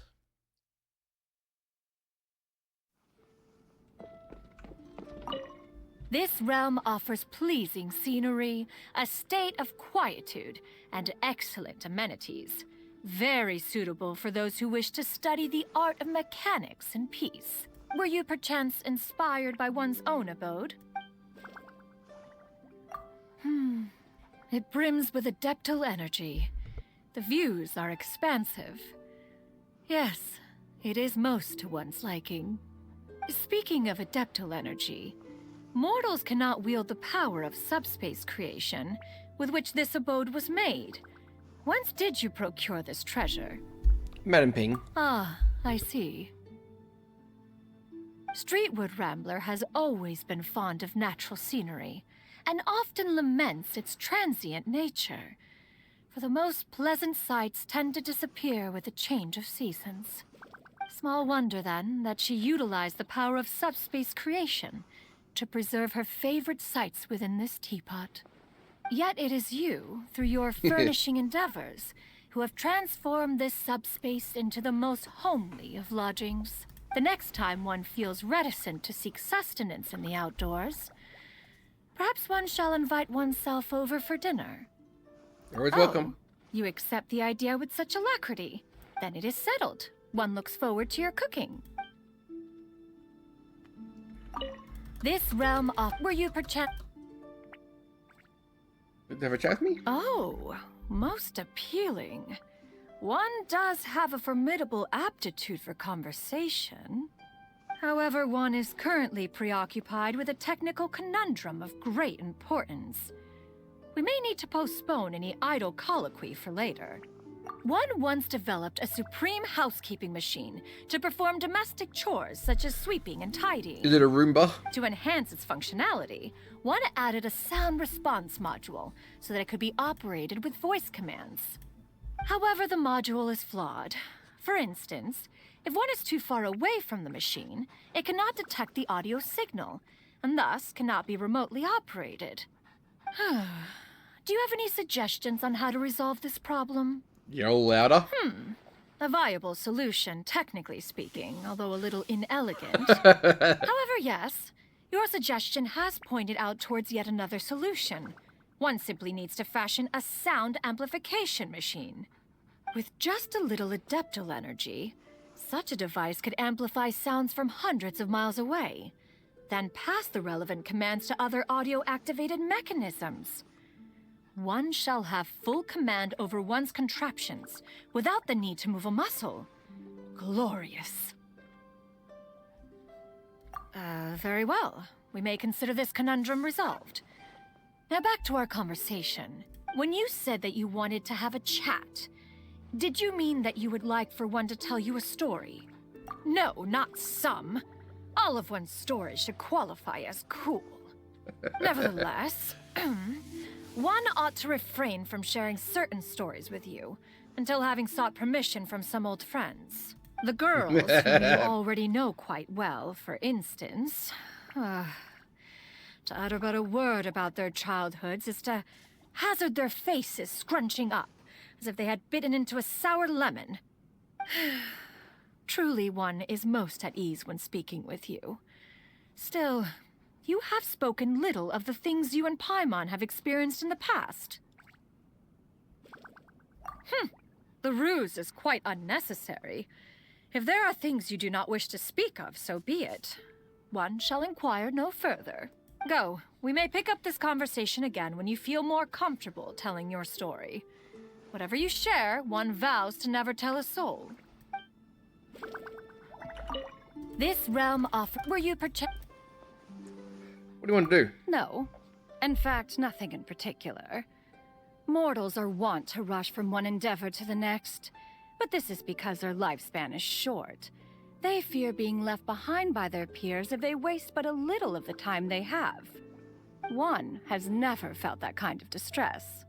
By nature, Adepti are not part of the human world. For us, centuries can pass by in a flash, not to mention that one prefers to focus single-mindedly on the study of mechanisms, and tends not to be distracted by worldly attachments. Except perhaps... Yes, the exception would be one's disciples. One cares for them as if they were one's own children. Now that is another of one's areas of expertise. Very well. In that case, allow one to share with you some rather novel means of relaxation. You mean there's an art to it? There is, indeed. One has quite the compilation of methods right here. Behold.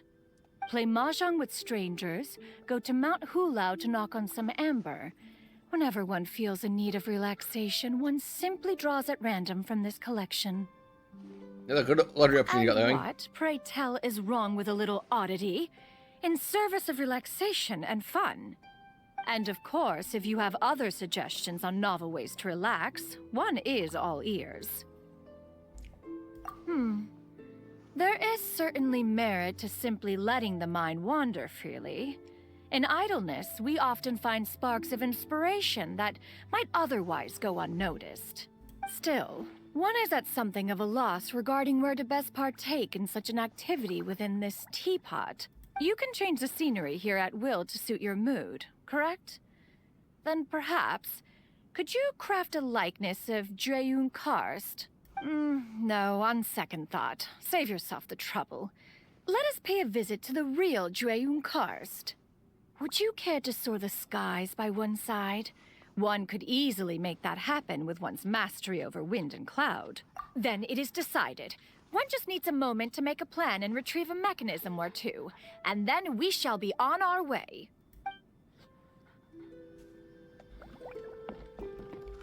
Listen.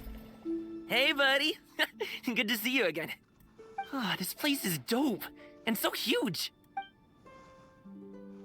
Are you kidding me? Isn't it obvious? Well, I don't know how you haven't noticed, but I totally love it here. I mean, you built this whole place from the ground up. How cool is that? To get specific, though, here's 3 reasons why I dig this place. It's fun, chill, and I can sleep with both eyes closed. You got that from me, didn't you? Anyway, look, I want to level with you. In my mind, there's a fine line between graciously accepting the hospitality of your host and being a leech. Now, I know you won't let me pay any rent while I'm here, because we're friends and all, but I will at least insist on making myself useful. So if you catch me cleaning or gardening at any point, don't try and stop me. Ha! Knew you'd say that. But if all I am is a guest, does that mean you want me to treat this like a hotel? Or would you rather I made myself at home? Of course. Okay. So do you have any objection to me cleaning up after myself while I'm in my own home? I'll give you to the count of 3 to raise any objections. Ready? 3! Okay, great. No objections. I'm glad that's settled. Nerd. Hey, buddy. Oh, this place is... Heck yeah, always. And especially now, since you suggested it and everything. But before that, is your throat dry? Of course it is, so's mine. Let me make some tea real quick. Oh, sorry to disappoint. I'm afraid all I have with me is this single origin yaoan from my hometown. But if you want, I can take a look around your garden and scrounge some infusible foliage and whatnot to put aside for drying. Then, in the future, I can make herbal teas on demand for you. Oh, and everyone else here. And if we're drinking tea, we're gonna need some nibbles. Luckily, I brought a sizable stash of wintermelon cakes with me. Here's some for you, and here's a bunch for all your other guests. Oh, wait, I almost forgot to count, what's-her-face? Lil Chubbikins, the one by the entrance. Oh, sorry, I just mean she's round and chubby. Has she always lived here? It seems like it. Her name is Tubby, and yes, she's here for me. Ah, okay. Tubby. My bad. Cool. You seem to know all sorts of amazing people from all over the place. Makes sense, though. Everyone adores you. You're smart, talented, and there isn't a bad bone in your body. What's that? Me too? If you say so. Hey, buddy. Oh, this place... You know, I haven't done a high pole wushu dance in ages. I might go and gather some wood that I can sand down and use as plum blossom poles. I should be able to find some in the area, but I want to check first. Do you have any money trees or lucky bamboo growing here? If so, I'll make a note of where they are so I can keep my distance. I wouldn't want to scratch one by mistake. That would ruin everything. You know, I'm not actually sure. I've delivered loads of them for business clients before, but they all seemed like different species. Dude, getting those things from where they grow in the mountains down into the city is a mammoth task. Not only is it a long journey, but they don't let you prune any of the branches off, and you have to water them according to a strict schedule. It's no joke. Fighting off 10 bandits is an easier job than shifting one of those. Anyway, it's easy to poke fun at business people and their strange rituals when I don't know the first thing about business. But a client's a client, so I'll always respect their wishes down to the last detail. If they say it has to be watered at such and such time of day on the dot or left in the sun for exactly X minutes, then I'll do exactly as they say. No questions asked. That was a figure of speech and you know it. Being true to your word isn't a business skill, it's just the decent thing to do.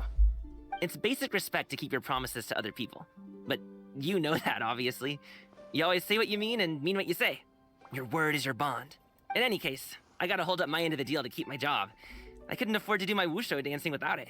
Anyway, will you join me to gather some wood for plum blossom poles? I'll repay you in the form of a wushu dance called Auspicious Beast versus Money Tree. Sound good? What do you say so? Go.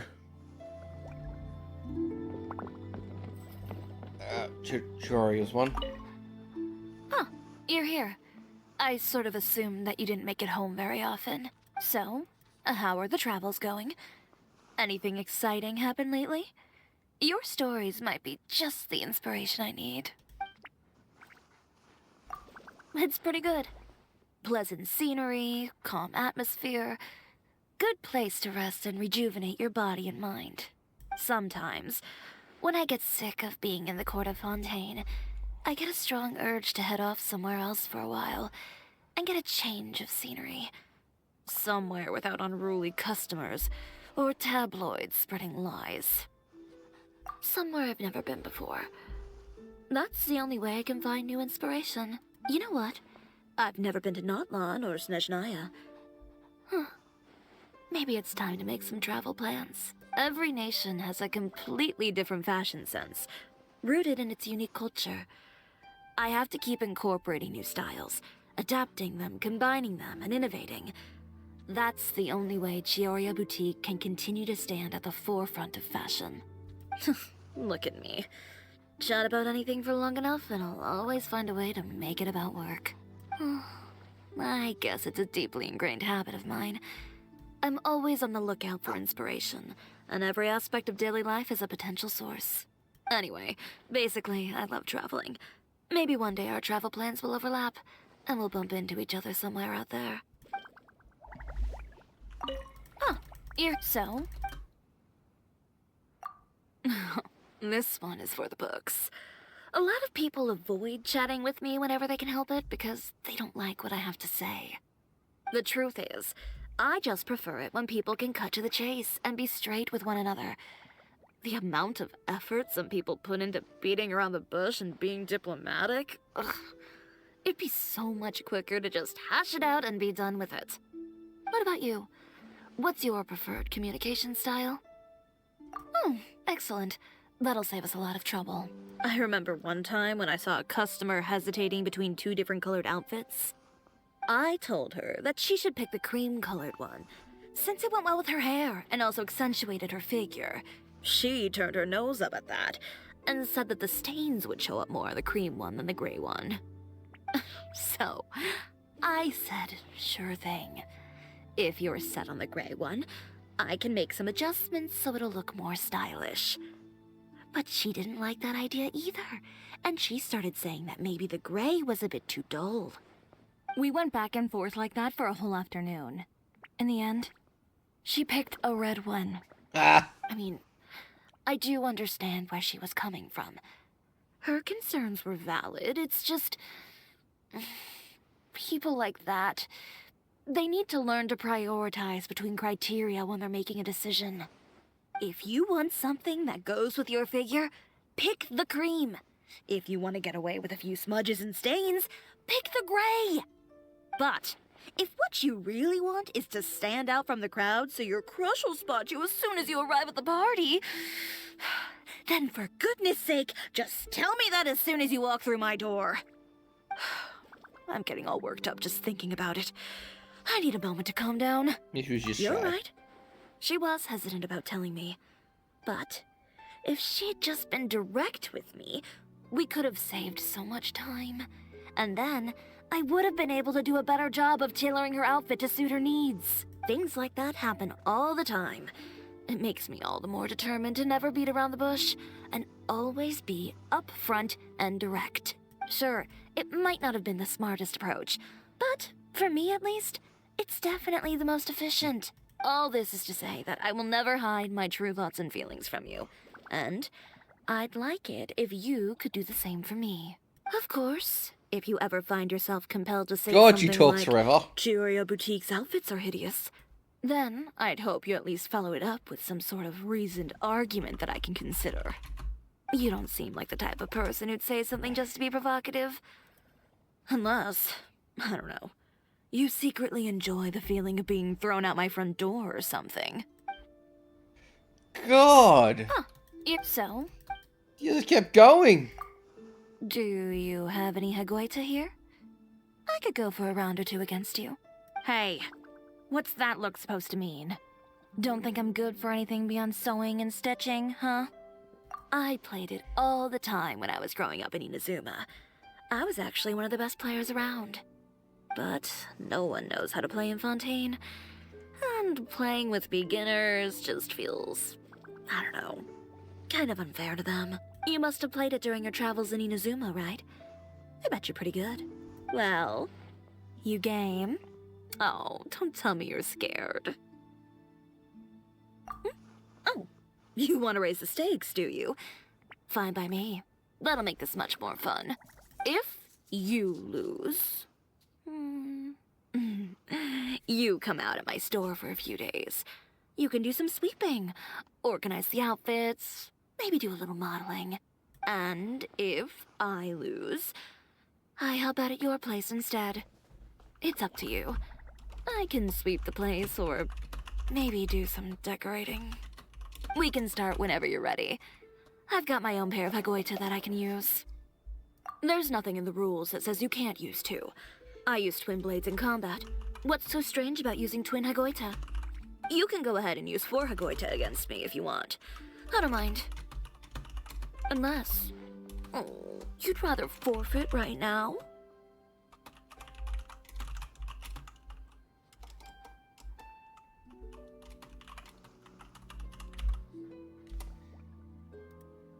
Oh, don't you worry about that. Even though the Chioriya brand is all about never admitting defeat, I have no problem with accepting a loss in a game between friends. On one condition, of course. You have to actually beat me first. Holy crap, she just kept talking. I have one more to do, but I don't remember who it was. So let me double check. This route.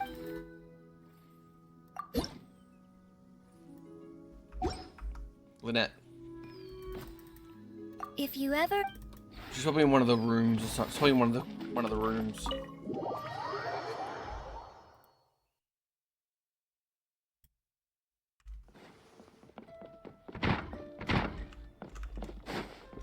Lynette. There you are. Exiting standby mode. Sorry, I'm not trying to ignore you. It just takes some time to get my systems back up and running. As long as you let your consciousness freely drift, it doesn't matter where you are. Though, according to normal standards, the environment here is quite pleasant indeed. According to your normal It standards? is well suited to spacing out. My charging speed is currently 5% faster than usual.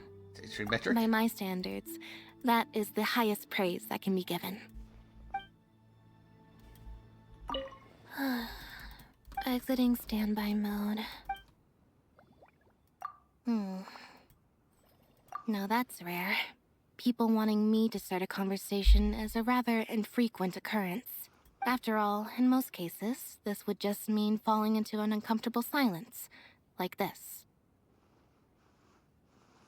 You know, if you don't talk, the silence is inevitable. Saying something requires first listening, then analyzing, constructing your idea, and finally speaking out loud. A back and forth conversation would require me to go through all the steps very efficiently. I've always found it quite taxing. Also, is it not true some people prefer to chat with someone who listens more than they talk? If you ever have something to vent about, feel free to come and confide in me. I have a lot of experience in comforting others and calming things down. Also, you can rest assured that your secrets will always be safe with me. She's a lot more to the point. Exiting standby mode.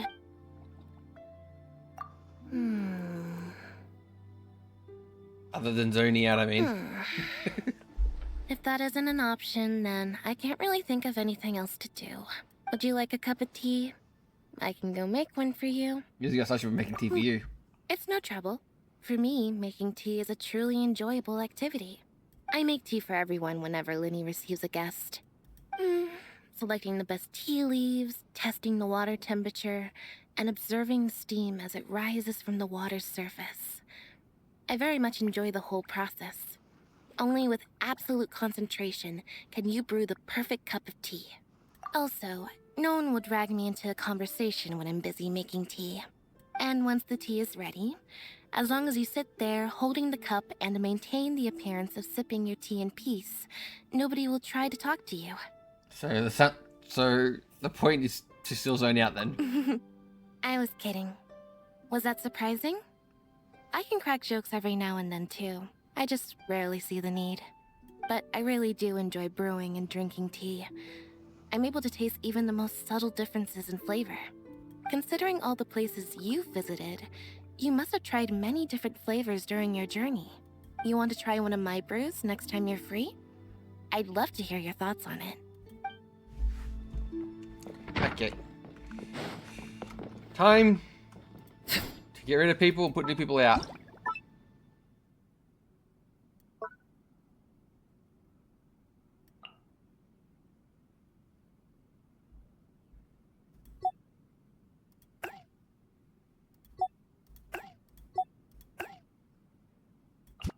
I've already met Alakino.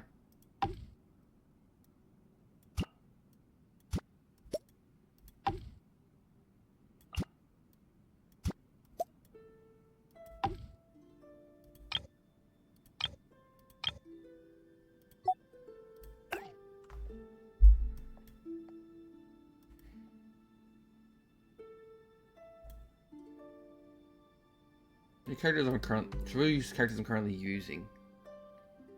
I guess I'm already using the characters I'm using. The other one is official. I'm currently leveling up official, so I'll get her going.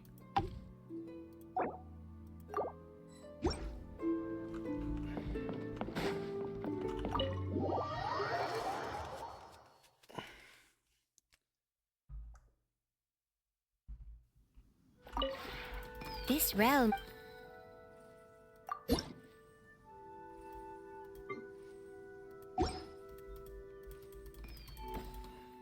If you ever... Okay.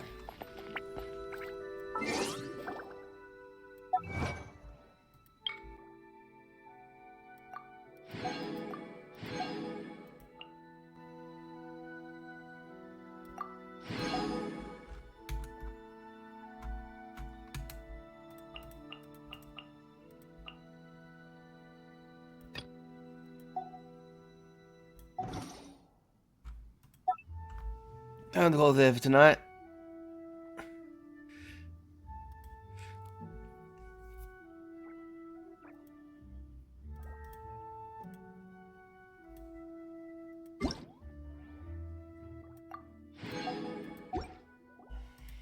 What could the children be up to?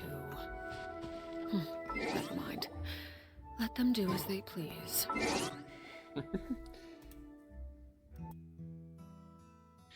Thank you all so much for coming. Hope you enjoyed the stream. Tomorrow is multiplayer. It's a multiplayer weekend with Erdno and Cam, so I think we'll be doing Helldivers for the new update. Erdno really wants to play it. So then, thank you all so much for coming, and I'll see you all next time.